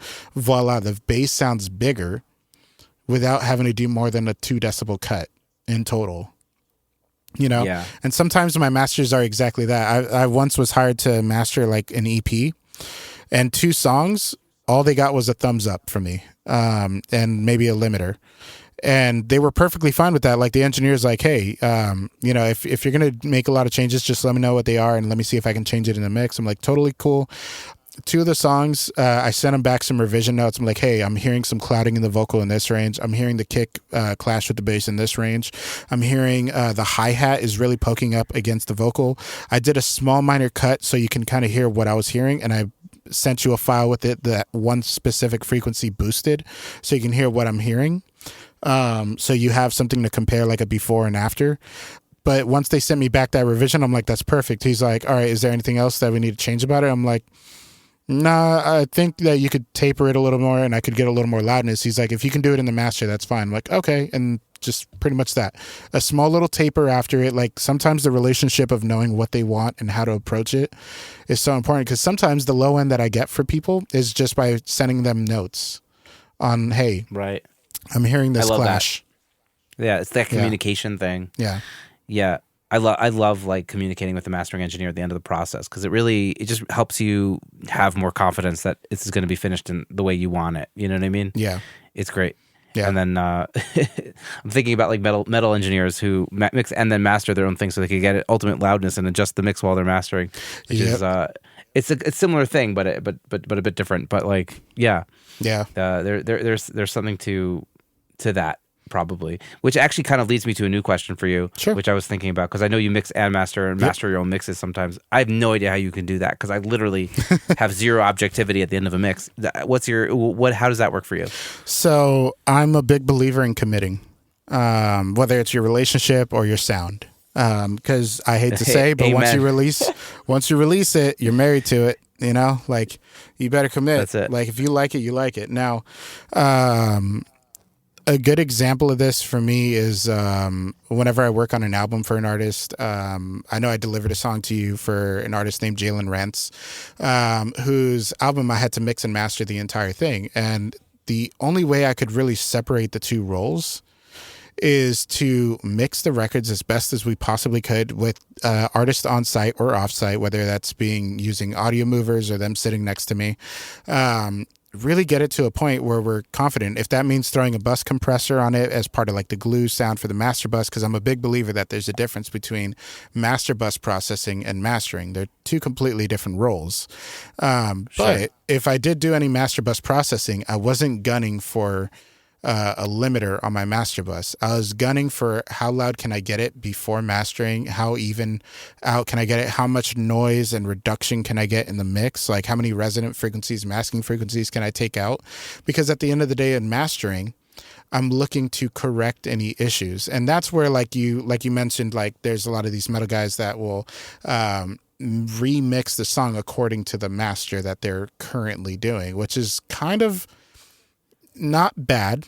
It comes down to translation, because the more you apply a limiter, the more it changes, right? Yep. But if your goal was to be dynamic and loud, why not mix dynamic and loud? You know, if the goal of mastering is to not necessarily change the mix, then you definitely want to be in the realm of, I'm going to mix in the way that it should sound in the master. And when I get to the mastering stage, I'm only looking to find that one resonant tone that I have to pull down. For instance, like guitar chugs, 200 hertz every time. Guitar chugs with high distortion, it's always 200 hertz that's booming out. And I watch the video. I like going on Twitch sometimes and like just supporting other streamers. I'll go in, just say hi, because I know what it's like. I'll stream once in a while. Like one thing that I'll be starting in March is free mix feedback on Mondays. So like mix feedback Mondays on Twitch. And the reason I think this is so important is because like I've seen where like Twitch users, like they're asking the audience, right, in the chat, like, what should we do next? What should we do next? And somebody in the chat's always like, oh, you should dip like 6 decibels from like 200 hertz. That guitar chug is so loud. And, you know, it's like, you hear it and you're like, well, it's not that it's necessarily loud. It's just that it's very boomy. Like instead of dipping that frequency, why not just taper it? Why not just do this? And you kind of offer that advice of like how to kind of approach different problems in the mix, right? Really cool thing that I've found is that like there's a community of people that just kind of want to find the best solution in this. But it always comes back down to people trying to do this on the mix bus. Instead of doing it on the mix bus, you should be more trying to isolate it in the track. So for me, the separation of mixing and mastering is really just coming back to like, if you have to change it on the track, don't do it on the mix. Don't do it on the master. If you have to fix something because it's too boomy in the mix, don't do it on the master bus. Forget about the master bus processing. Use the master bus processing to enhance and flourish. Like certain EQs just do something magical. Like my like favorite, a Moog or something. Exactly. Yeah. They just have this like extra oomph. They add a certain level of saturation when you boost a certain range. And I'm a minimalist. Like I taught a master class this Saturday, and one of my favorite notes that I got back from one of the audience members while still mixing, they're like, you've only put one plug in and maybe boosted 1 or 2 decibels on like a saturator or something. You haven't used EQ at all, and yet the mix sounds clear, loud, dynamic, punchy. And it's true. It's my intention, even while mixing, is to be a minimalist, because sometimes the natural sound is what we were after. As an instrumentalist, like I know as a guitarist, I chose my amp out. I spent thousands on my amp and my guitar pedals. Only for it's all intentional. Everything's intentional. Exactly. Only for a mixer to come in and completely reshape my tone with an EQ. Like, I understand if I needed a little more excitement in the top end, like, couldn't you just give me that little bit of top end instead of cutting out my low mids and doing all this? Now, I understand that in the mix, for contextual reasons, you have to shape it. But how much you shape could ultimately just change the tone for the worse versus the better. You know, like, for instance, when you say you want to mix in context and not in solo, like that's such an important factor in mixing, which is not available in mastering. When you're in mastering, you have to listen to everything only in context. You have no choice of soloing. Right. So if it sounds bad in the master, you should go back to the mix. So the way to separate it, honestly speaking, like just to keep it short, is like, if you feel like something's wrong in the master, before you send it off to mastering or before you start mastering it yourself, you should go back to the track that's causing the issue. And that could be hard. Sometimes you got to do the mute trick. Sometimes you got to do the solo trick, which is just soloing out certain ranges, like using tonal balance control on your master bus and literally just trying to telescope through it and find the range that seems to be standing out to you and try to identify while in solo of that frequency range what it is that seems to be clouding it, and whatever's in that range, what needs to have dominance in that range. You know, let's say that there's a snare and I don't know, we'll say a snare and like a sample loop of like some percussion. What needs to translate there? Now, you might say, oh, okay, well, EQ dip right there. It's like, well, you know, if you do a static EQ dip in the mix, unfortunately, you know, that frequency is just gone from that element. What if that loop doesn't constantly play in that range? Maybe what you're looking for is really some sidechain multiband compression, something that'll allow for that pocket of range, and maybe you set up a look ahead so that way it sounds natural, the little pocket that you create in the frequency spectrum for that snare to exist in out of that loop. Yeah. You know, have the snare trigger the look ahead compression on just that range, and you'd be surprised. Sometimes the best trick is to do as little as possible, and that way you get these big sounding loud records because you're full of frequencies. You still have all this contextual sound going on. You didn't take it all away by doing like, oh, it's a vocal, cut everything below 150. It's like, well, hold on. What is clashing with the vocal below 150? Because if you wanted the vocals to sound bigger than life, then part of it is its body. You can always use voice to God to enhance and flourish and all that later if you cut too much. But, you know, let's say that they recorded through a Telefunken 251. That microphone's beautiful. It sounds so good. So why would you try to take everything away from it just out of a gut instinct and not because of what your ears told you? You know? Yeah. So the separation of mixing and mastering, the separation of mixing and mastering is just knowing the difference between blending the mix together and then making sure that it's ready for output. When you're mastering, you want to look at the mix as a single 2-track if you can. You know, in Studio One, they have their mastering mode, which is really cool. But if you are in like Pro Tools, what I like to do is I like to print the track and then just make it the only track I can see. And then from there, anything that I need to change has to be on that 2-track. There's no going back to the mix, especially if the client has already approved the mix. If the client has already approved the mix, and let's say that, oh, well, there was a limiter on it. It's like, yeah, but if you were compressing like 4 decibels to get it that loud, chances are you had way too much transient info. And then now when you're trying to push it louder, you're going to lose even more transient info because that limiter was already cutting so much. You know, so if I do have a limiter on my mix bus, it's max doing like 0.5 to 1 decibel shaving, you know, because the goal isn't necessarily to be so loud in the mix that I'm clipping. You just want to be perceived loud. So by the time you get to mastering, the limiter doesn't have to do as much work. Yeah. Amazing. Oh, dude, this was so good. Man, I feel like I could talk to you about so many things, but I want to get to a couple other things before we wrap this episode, and it's getting late. But like, yeah, maybe we'll have to do a second episode at some point. Yeah, I'm absolutely down for it. Oh, sick, dude. I love it. Yeah, what was I going to ask you? So let's talk a little bit about monitoring. Sure. How are you monitoring today? Because we kind of went on a little riff before we started recording about headphones, and I just got these Bear Dynamic 770 Pros, and you were talking about how there's something nice about them because of the mid range is so forward. Oh yeah, give us a little spiel about how you're monitoring, and maybe you could get into that kind of headphone thing. So I'm sure anybody that's worked in music long enough has been in a loud room before and their ears have been fatigued. And I'm sure they've also realized that when their ears are fatigued, the next morning when they wake up, the first question in their head is, damn, what was I thinking on that mix? You know? So part of like monitoring for me is like, how much can I work before fatigue and I lose perception? And the thing that I love so much about like Bear Dynamic, like just to be clear, I'm not sponsored by them at all. And if they wanted to sponsor me, I'd open arms, like, yes, Bear Dynamic, come to me. I will greet you the way Dave Chappelle reenacted Rick James, just like, yes, love. But realistically, Bear Dynamic for me is just like, they're dark. And they don't actually have the most low end. It's almost like getting a pair of Genelecs, if for anybody that uses like just straight up monitors and never headphones, where they're not necessarily the best on the top or low end, but that doesn't mean they're bad. They're actually very, very accurate. what I love about them is that I can work for hours without like extreme fatigue or anything.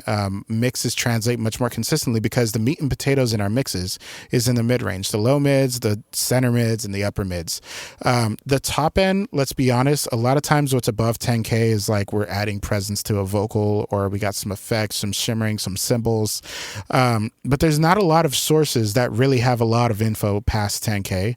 And there's not a lot of sources that have a lot of info below 100 hertz. Now, the argument could be made that, oh, well, microphones pick up all the way down to 220 hertz, right? And that's true. 220. Yeah, it's true.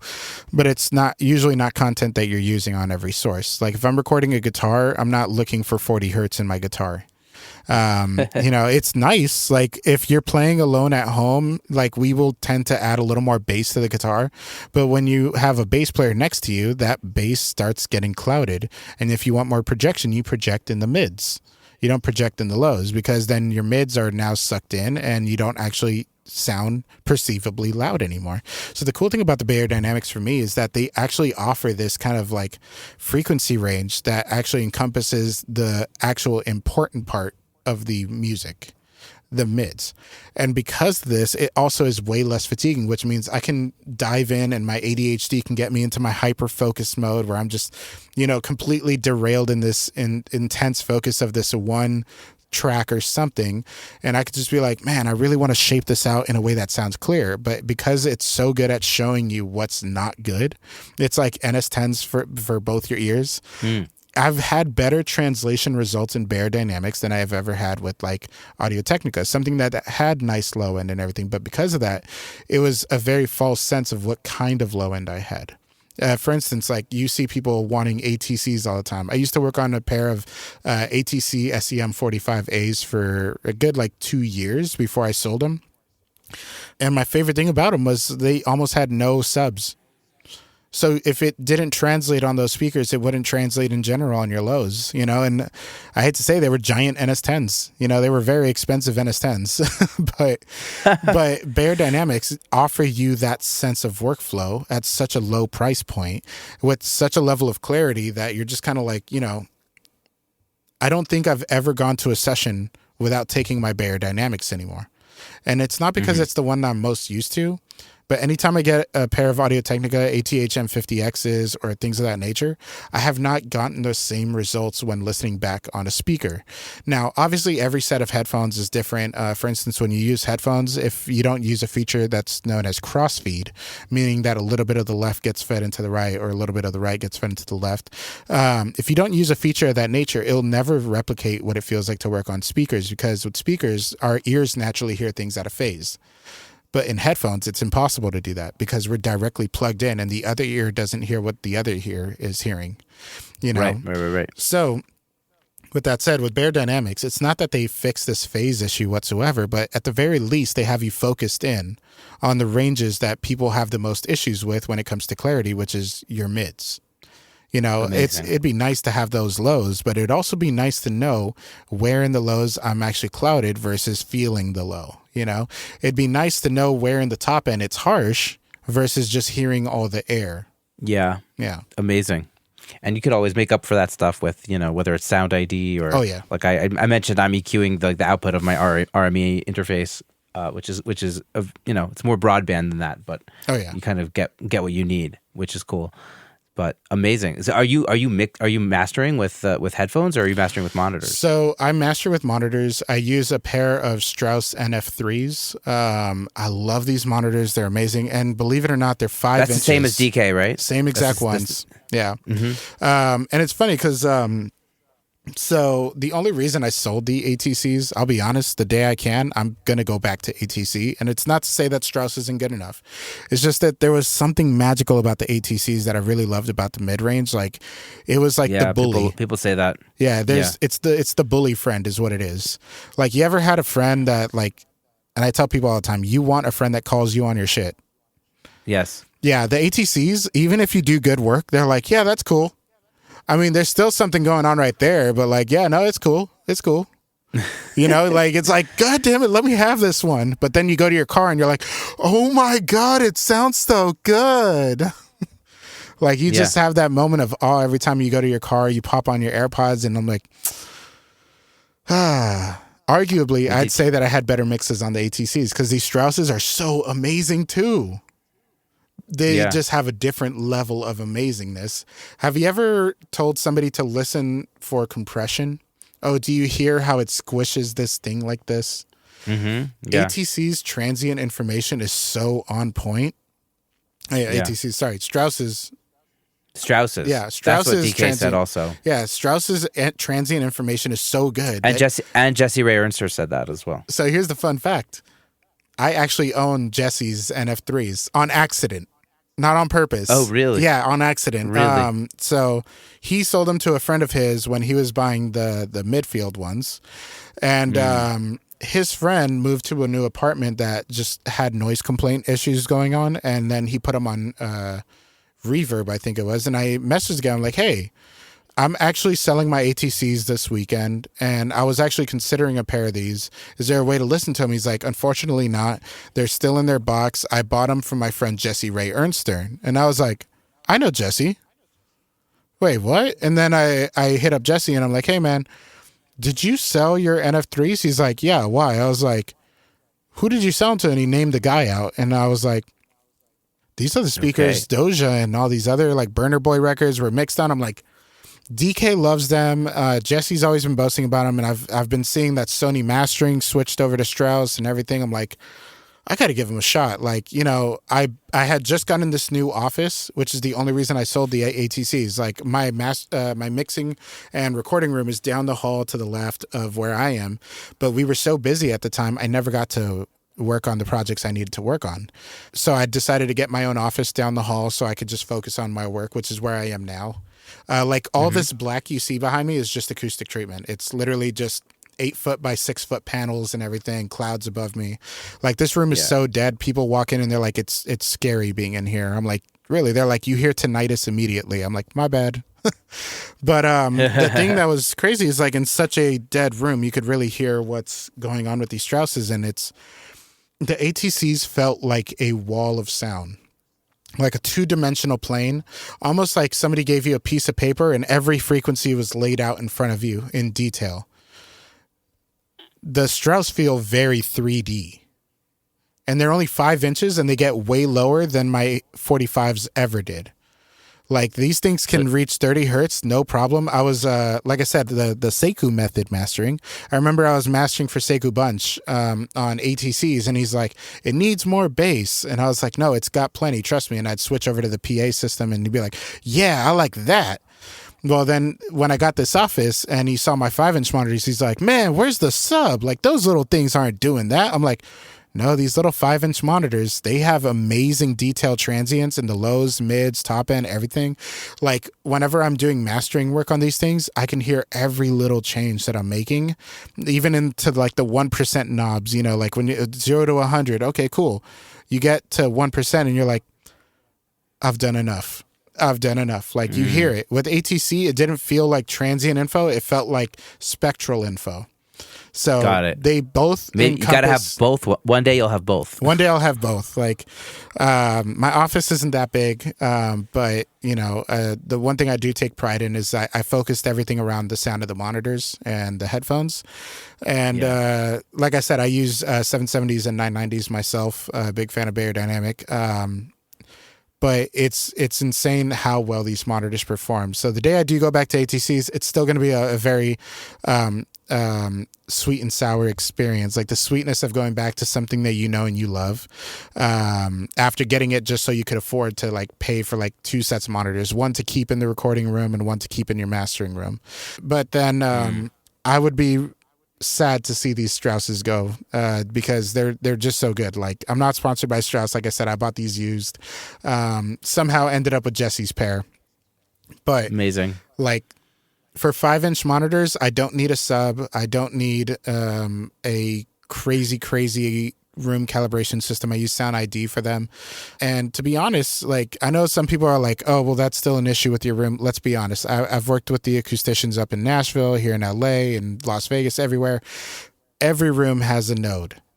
every room has some level of correction that's still needed. If that wasn't the case, the Trinnov system wouldn't sell at all. These acousticians that are pitching the Trinnov are still putting it in these well-designed rooms, knowing that there's still going to be some phase correlation issues and all that kind of stuff. So if you're looking to avoid a costly investment in monitoring, go with headphones. Like some DT770s and 990s are my favorites. I'm using the IIIs right now. We got sponsored by them. I like them for their convenience, not so much their sound. Like I can walk to the bathroom, do my thing, and still be listening to the same mix in my headphones if I was using the IIIs.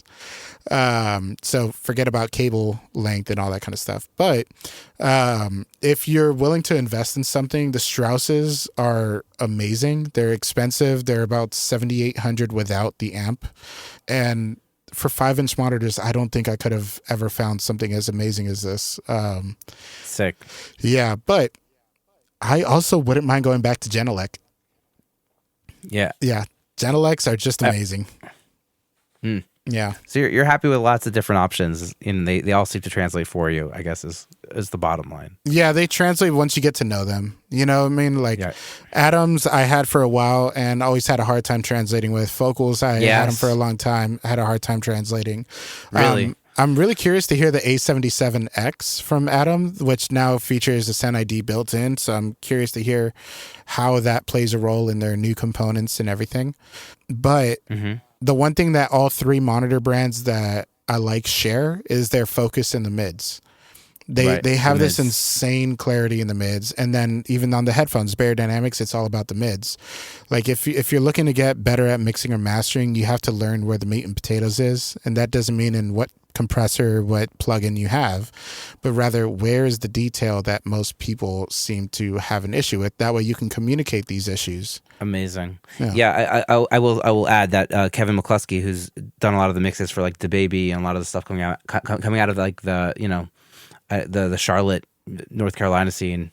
He does all his mixes with the 770 Pros. Yeah. So he's like totally in headphones. See, and I'm always impressed by that because like I don't know, it's a different animal. Yeah. Yeah. I mean, to be honest with you, headphones, they tire me out. I don't have the same stamina with headphones as I do with speakers. So I don't think I could ever really mix with headphones. Yeah. But you need them for the sessions. Oh, absolutely. And also referencing and podcasting. Oh yeah. all the things. Oh yeah. Amazing. Well, it's getting super late here, so let's head over to the sauce segment and we could chat more things another time because there's so much to cover. So you sent me a track called "Bitch" by Jalen Rance. So let's have a listen to that for about 90 seconds, and we'll talk a little bit about it. Sound cool? Sure.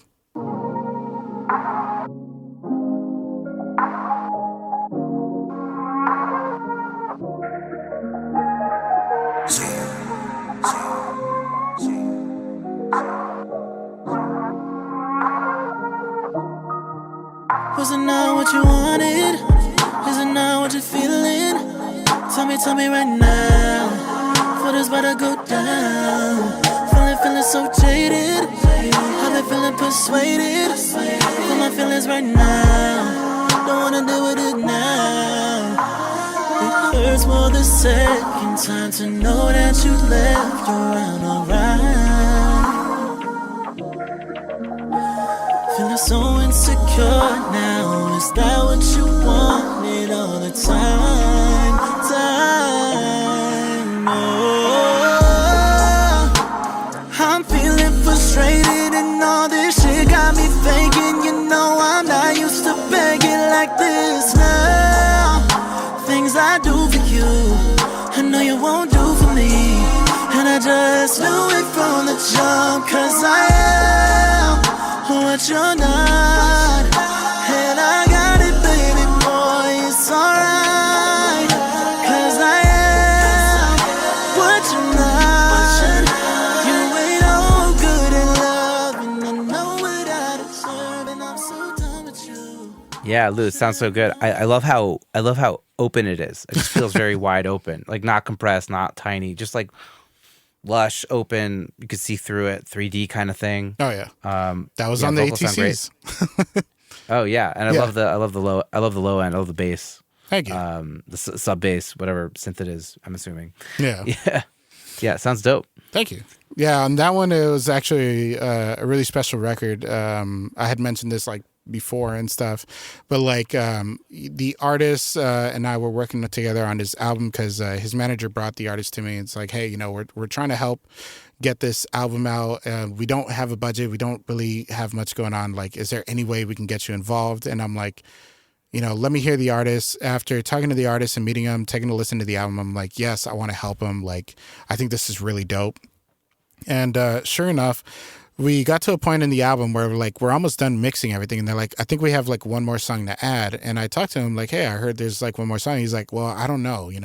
I don't know if I want to add it. I'm like, well, what's wrong? He's like, I'm not 100% confident that I like what I'm hearing. And I'm like, okay. And we take a listen to it together. I'm like, part of it is I think that it's just like leads and like you might have not just been feeling it that day, but I really like what you're doing. I really think that there's something there.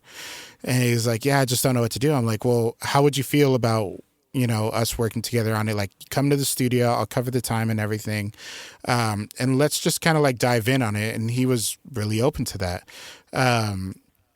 So this wasn't just something that like I mixed or mastered, but this is something that I actually collaborated with him and vocal produced, from melodies to lyric choices here and there. Like, obviously he himself is the lyricist and he himself is the artist. I'll never take that away from him because he's such an amazing artist. I'll support him to the day we don't talk. Even when we don't talk, I'll still be buying songs from him. I'll still support him because he's just that awesome of a person. But it's really cool because like this song just felt like such an important message of like, reassuring yourself of your worth in like a post-breakup kind of sense that, I've been with my fiance 13 years now. Wow. If I ever lost our relationship and what it meant to me and it was over something negative, I would have a hard time feeling that self-worth for a little while, and that's something that I feel like everybody would struggle with. In the song, he talks about, you just weren't worth my time. I don't think that's necessarily true all the time, but the message itself is pretty clear. It's, you have to remember to value yourself. And so I asked him like, hey, is there a way we can kind of tap into that?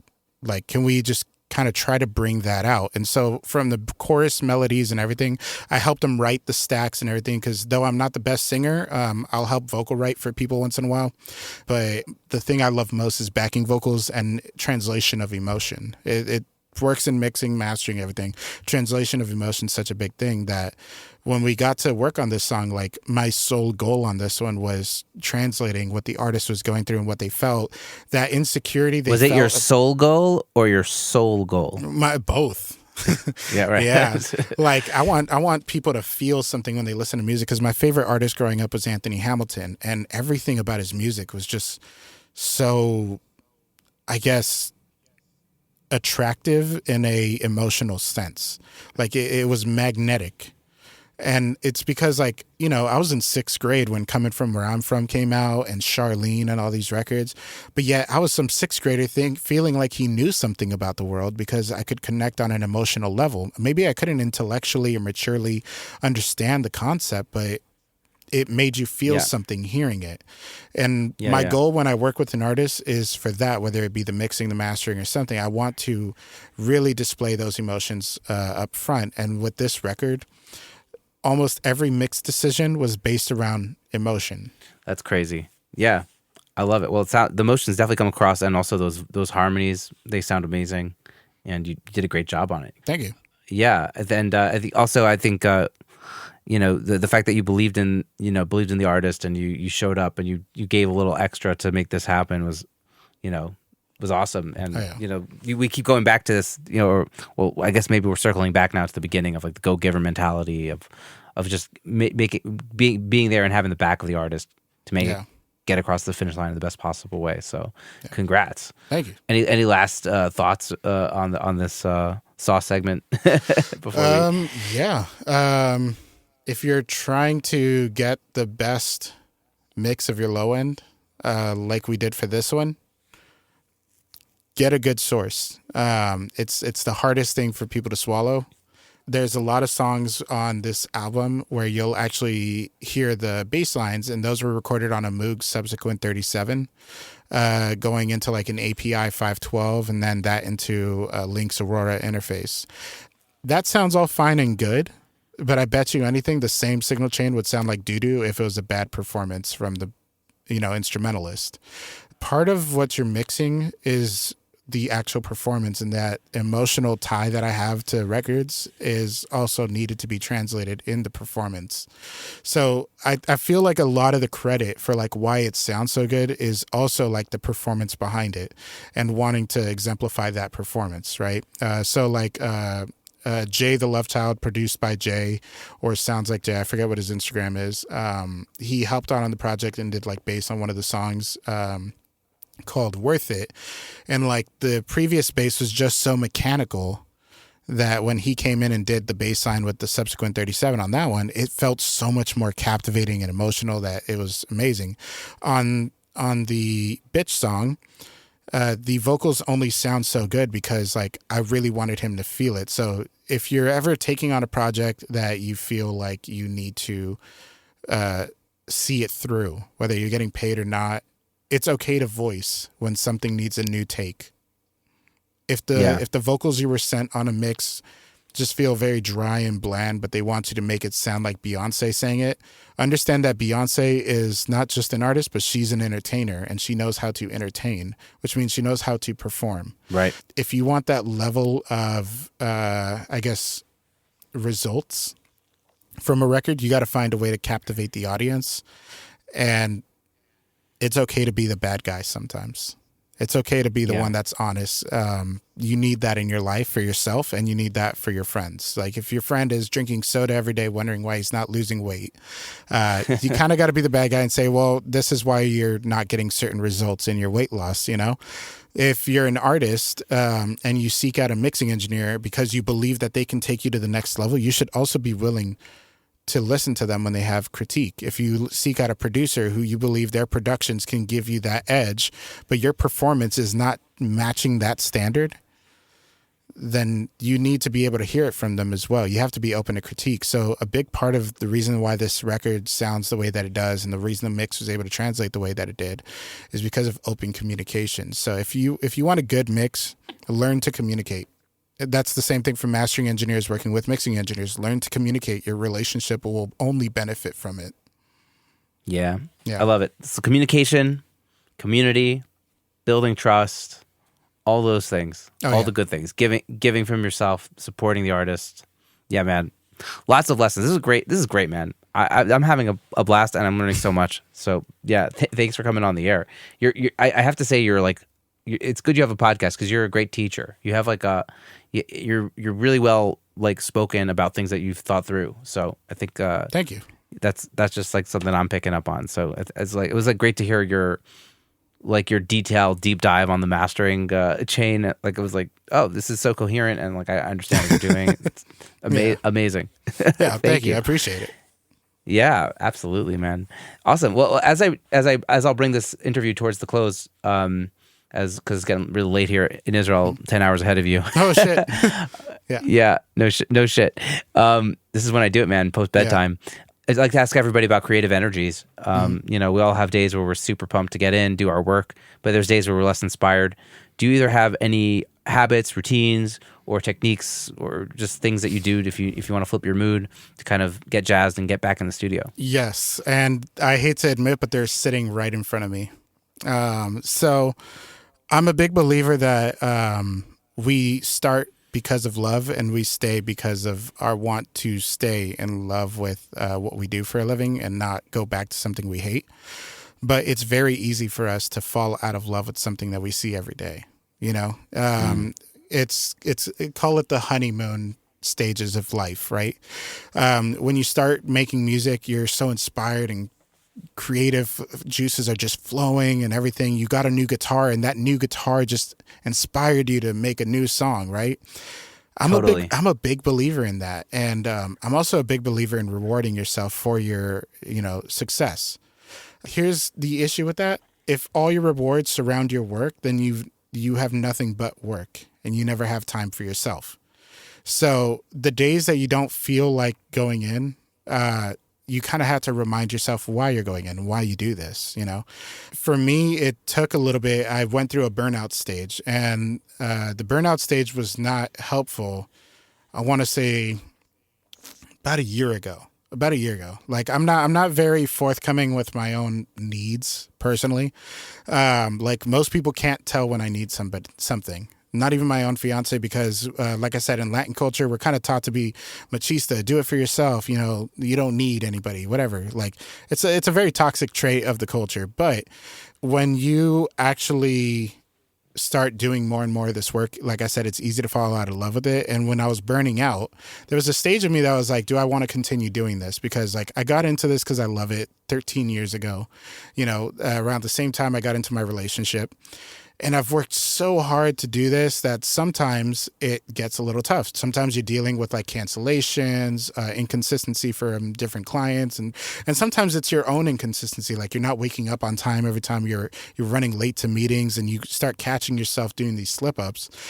Burnout's real. It's a depressive state, but you have to find something that kind of gets that creative juices going. And for me, it was kind of re-tapping into my inner child and trying to revert back to zero. Honestly, it's Pokemon cards. I kid you not. Like, here's like a Gengar that I really love and everything. Like I have like Lugia, Giratina, Rayquaza, all like the super rare cards. There's like, I kid you not, like sitting in front of me is probably $2,000 worth of cards between like 10 cards. Wow. Yeah. And then there's like cards surrounding my desk and all that. But like sometimes like just seeing the stuff that you enjoy and kind of rewarding yourself every time you do something, like, oh, you know what? Every time I mix 10 songs, I go out and I buy myself a booster box. It's like $100, but let's say you're charging, I don't know, $200 a mix. Let's say on a very like baseline level, right? $200 a mix, 10 mixes later, that's $2,000. You can take 5% of your investments to treat yourself to do something. And if that's your reward that kind of motivates you, then great. If you want to start a YouTube channel on that gets you going into your office and creating content, and then you do that as your reward at the end of the day. You know, find something that motivates you to get back into the office. Yeah. Because it's not like I stopped loving making music. In fact, I still love it to this day, but doing something alongside it that reminds you of like, hey, not everything has to be a job. Reminds you that you also don't have to take every job. Right. I think the biggest reason a lot of us burn out and kind of helps us keep in line is knowing when a job's just not in alignment with your goals. For instance, like I said, like I don't really do the late nights anymore. I've gotten to a point where I can finally start saying no to projects. Even if it was potentially like, you know, let's say that if somebody offered me, you know, 8 p.m. to 8 a.m. sessions and it could potentially win a Grammy and I had to work for the next 2 months like that, I did it before. And I hate to admit it, I know tons of people who currently do it. And most of those sessions, 99% of the time, will not result in a Grammy. And yet I know sessions where I took a 4-hour session in the middle of the day and that got me my gold plaque. You know, not everything is so gung-ho on like take every gig you can unless you're after a certain goal. But if it doesn't align with your goals, a lot of times you'll find yourself burning out. And I think that's the big difference between like setting boundaries and making sure that you can stay creative.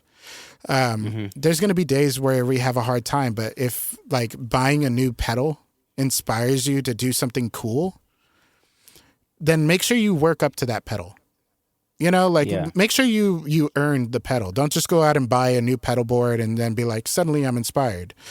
But like find something that you like, start researching it and work towards it so that when it's in your hands, you're like, hell yes, this is in my hands. I earned this shit. You know, like there's a specific Pokemon card I want. It's an Umbreon VMAX from this series called Evolving Skies, whatever. I don't care that it's a $500 card. I love the artwork. You know, there's people who collect, and the sad part is those people tend to fall out of the love of the hobby of collecting cards because they're going after price numbers versus they are about the cards they're passionate about. Same thing with music. You know, if I were to just open packs of Pokemon cards all day long, the chances of me pulling that card are 1 in 1,000. The odds of me winning a Grammy are likely to be the same, even if I took every 12-hour session overnight.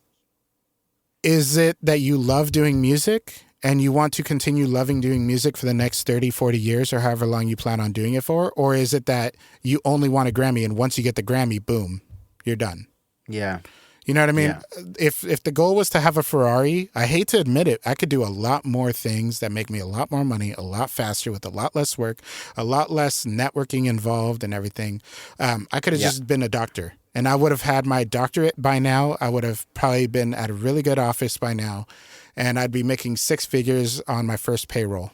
You know, I hate to admit it, music is not that. So you have to, if you want to be inspired to go into your office, take on projects you believe in the artists that you're working with, even if it's not the highest paycheck that you get. You wouldn't believe how far some projects can take it. Like I said, I got to be in-house engineer for Dreamville for months until the pandemic hit. That's the only reason it stopped. Literally February 2020, boom, all studios were closed. But Right. I got to record a song with Ari Lennox called Chocolate by Kiana Lede for the Kiki album. And I kid you not, I was just in such awe of being able to work with such an amazing artist. I didn't care that I was getting paid. And I didn't know Elite was her producer until I met him and he told me, he's like, oh yeah, I produced Shea Butter Baby and I did this, I did that. I was like, holy shit, really? And the whole time before I knew that, I was like, dude, she's so amazing. I'd love to continue working with her, not knowing that I'm talking to the producer because I'm not over here clout chasing. I'm so focused on what is inspiring me to be there that day. Yeah, the music. Yeah, so if you're looking to find ways to stop the burnout or to get out of that funk, if you have multiple projects on your table and you don't want to do some of them and it's not timeline really restrictive, forget the ones you don't want to do. Work on the one you want to do today. Get the juices going again. You know, just do something that inspires you. If you like opening Pokemon cards like I do, then say, you know what? After I finish this mix, I'm going to go buy me a booster pack. You know what? I'm going to go to the local card shop. This mix paid me $400. I'm going to take 10% of that and I'm going to buy myself a nice $40 card. You know, and then you add that to your collection. And over the years, you start realizing like, wow, I really built up a collection. But it's because you built a system that keeps you going, keeps you motivated. Even if the motivation isn't because you have to take every gig. Like maybe you picked up a few gigs you don't want to do. Find a system that helps you push. Yeah. Yeah. Cool, man. That's definitely out of the box. Yeah. But sometimes we got to get out of our box. Yeah. I'm literally in the box. Yeah, same. Yeah. Almost literally. Oh, yeah. Amazing. All right, awesome. And the last question of the show, I ask everybody who comes on the show. Looking back on your journey, was there something that you either did or didn't do that you want to impart on your earlier self, or somebody who's kind of just coming up right now of like, yo, Lu, keep at that. It's going to get you where you want to go. Or Lu, don't do that. It's holding you back. What'd be that one piece of advice? Don't drop your relationship if it means that much to you for your career. I think I say it all the time and it sounds sad, but it's not. It's inspiring to me because my fiance almost let me take the choice of walking away twice for my career. She saw how hard I was pushing and she felt like she was the distraction, that I was never home and things of that nature. But each time that she offered it to me, it was no question in my head, no, I don't want to choose my career. You have to have a sense of priority in your life. And I hate to admit it, but I'm always really glad that I chose my relationship over my career. I'm sure I could have had more platinum plaques. I'm sure I could have had a Grammy. I'm absolutely sure. But you know what? Shit gets tough sometimes. And you need somebody on your side. Yes, you can go rely on your family and go talk to your brother, sister, your mom, dad, whatever. But not everybody has that support system readily available in their neighborhood. Like my family lives here in LA. I'm sure if I called my sister on a tough day, she'd talk to me.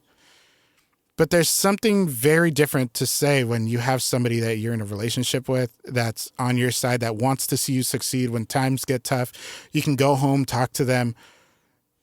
I hear people say it all the time, you know, fuck the relationship, you know, people aren't loyal, this and that. You know what? You're fucking stupid. You're probably fucking around with the wrong people. People say that you attract the energy you put out. You know what? If you put out distrust everywhere, I promise you, you will attract distrust. But if you're here to support people and people recognize that, there are those who will take. I understand. And it sucks. It's frustrating and it's demotivating. Trust me, I've been there.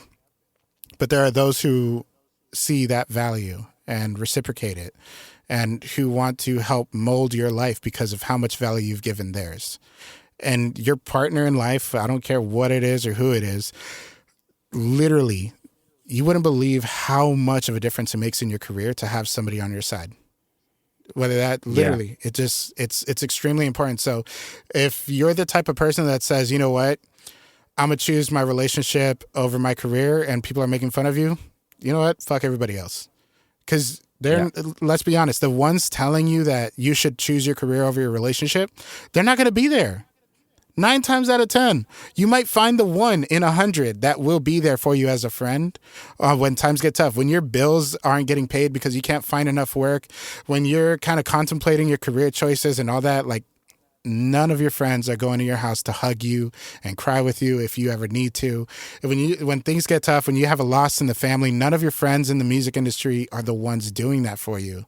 And you might, like I said, you might find that 1 in 100. And if you do, you're lucky. But if you've got somebody at home that's really supporting you and rooting for you and things are tough just because they need a little more attention, give them that attention. Give them that attention. You don't understand how special something like that at home is. And it's so beneficial to your career that there's no way to really quantify it, because I would actually, if I'm having a bad day at work, I call my fiance. If I'm having a good day at work, I call my fiance. If something amazing just happened and I want to celebrate, I call my fiance. It's always the same person. And the amazing thing is that we can cheer together and we can sob together, whatever it is. But if I lost that, I really don't know if I could actually react to life in the same way, because it's not that you're dependent on that person, but rather you have a sense of support, and not everybody has a sense of support. And a lot of us in our industry don't have that right away. You know, we're still building our teams. We're still putting our foot in the door. We're the intern that nobody is paying attention to. And I hear you. This is why I offer free lessons to my interns. This is why I'm always willing to hear people's situation out. I'm always willing to find a solution that benefits everybody, because everybody's story is different. But if you have somebody that supports you, you don't understand the value of support until it's too late. And that's the one thing I would want to impart. Too many people are focused on their career and not enough on their quality of life. And the first step into actually getting a better life in general is finding those that support you, no matter what it be. You want to be an artist that paints? Fine. Find yourself somebody who actually is willing to understand you, not just understand your wallet or whatever. If you have issues of distrust, I'm just saying, go talk to somebody. A lot of people have issues of distrust and everything. I'll be honest, I've been cheated on before. My sister's been cheated on. I've seen it from other people and all that kind of stuff. I get it. It's tough. Life's not easy all the time. But if you can identify that there's somebody in your life that's rooting for you and you're pushing them away passively, and they've kind of communicated that, like, hey, like, I haven't seen you. Go out, go talk to your best friend, go touch some grass, go have a beer, go have some chicken wings with the homies from high school and everything. Like, reconnect, because it's so easy to stay in your box and stress over work, and everything in life becomes about your work, that we look back at an older age and we're like, I wish I had more time to enjoy myself. So if you got a relationship, about that earlier. Yeah. If you got a relationship, Totally. Forget social media. The toxic king can go suck a nut. Realistically speaking, if relationships aren't for you, then obviously relationships aren't for you. But if you got somebody in your side of the court, doesn't mean you got to wife them. But, nurture that support, because, you may not have it tomorrow. Yeah.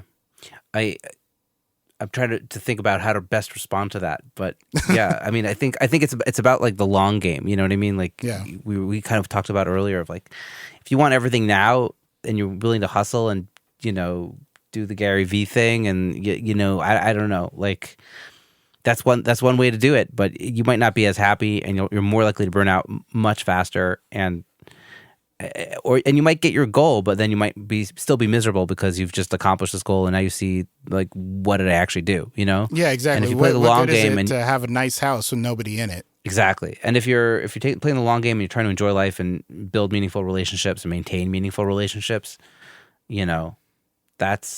you know, you might get where you want to go a little slower, but at least it'll be worthwhile and it'll be an enjoyable journey, you know? Absolutely. Yeah, I resonate with that a lot.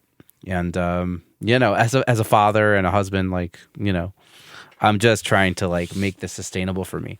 You know what I mean? Like, that's kind of like the biggest goal really is like, how can I do this, do work that fulfills me creatively, but still sustains my family? Cause like at the end of the day, if I have to choose one, you know, I'm in the same boat as you. I'm choosing my family. Yeah. Absolutely, dude. Like it's not a question. So yeah, dude, thanks for sharing that. That's a deep one. Absolutely. Yeah, amazing. Well, Lu, I'm getting like I need to go to sleep. So unfortunately, I do need to end this conversation because I feel like we could go on about a bunch of more stuff, and this has been great. Oh, good. So just before we wrap it, I just want to say thanks again. Yeah, appreciate you. Appreciate all that you're doing. Everyone should go check out the Mixing Music podcast and the work that Lu has done. And yeah, we'll be in touch. I'll have you back on again. We'll keep diving into topics. Sounds good. Thanks for having me on. Thank you so much for listening to this episode of Secret Sonics. I hope you enjoyed this conversation as much as I did. If you've been digging the show, it would be awesome if you could share this episode or your favorite episode with a friend or two, and or leave a rating and review on Apple Podcasts, Spotify, or your podcatcher of choice. That's it for now. Have a great week. Take care and dig in. See you soon. Bye-bye.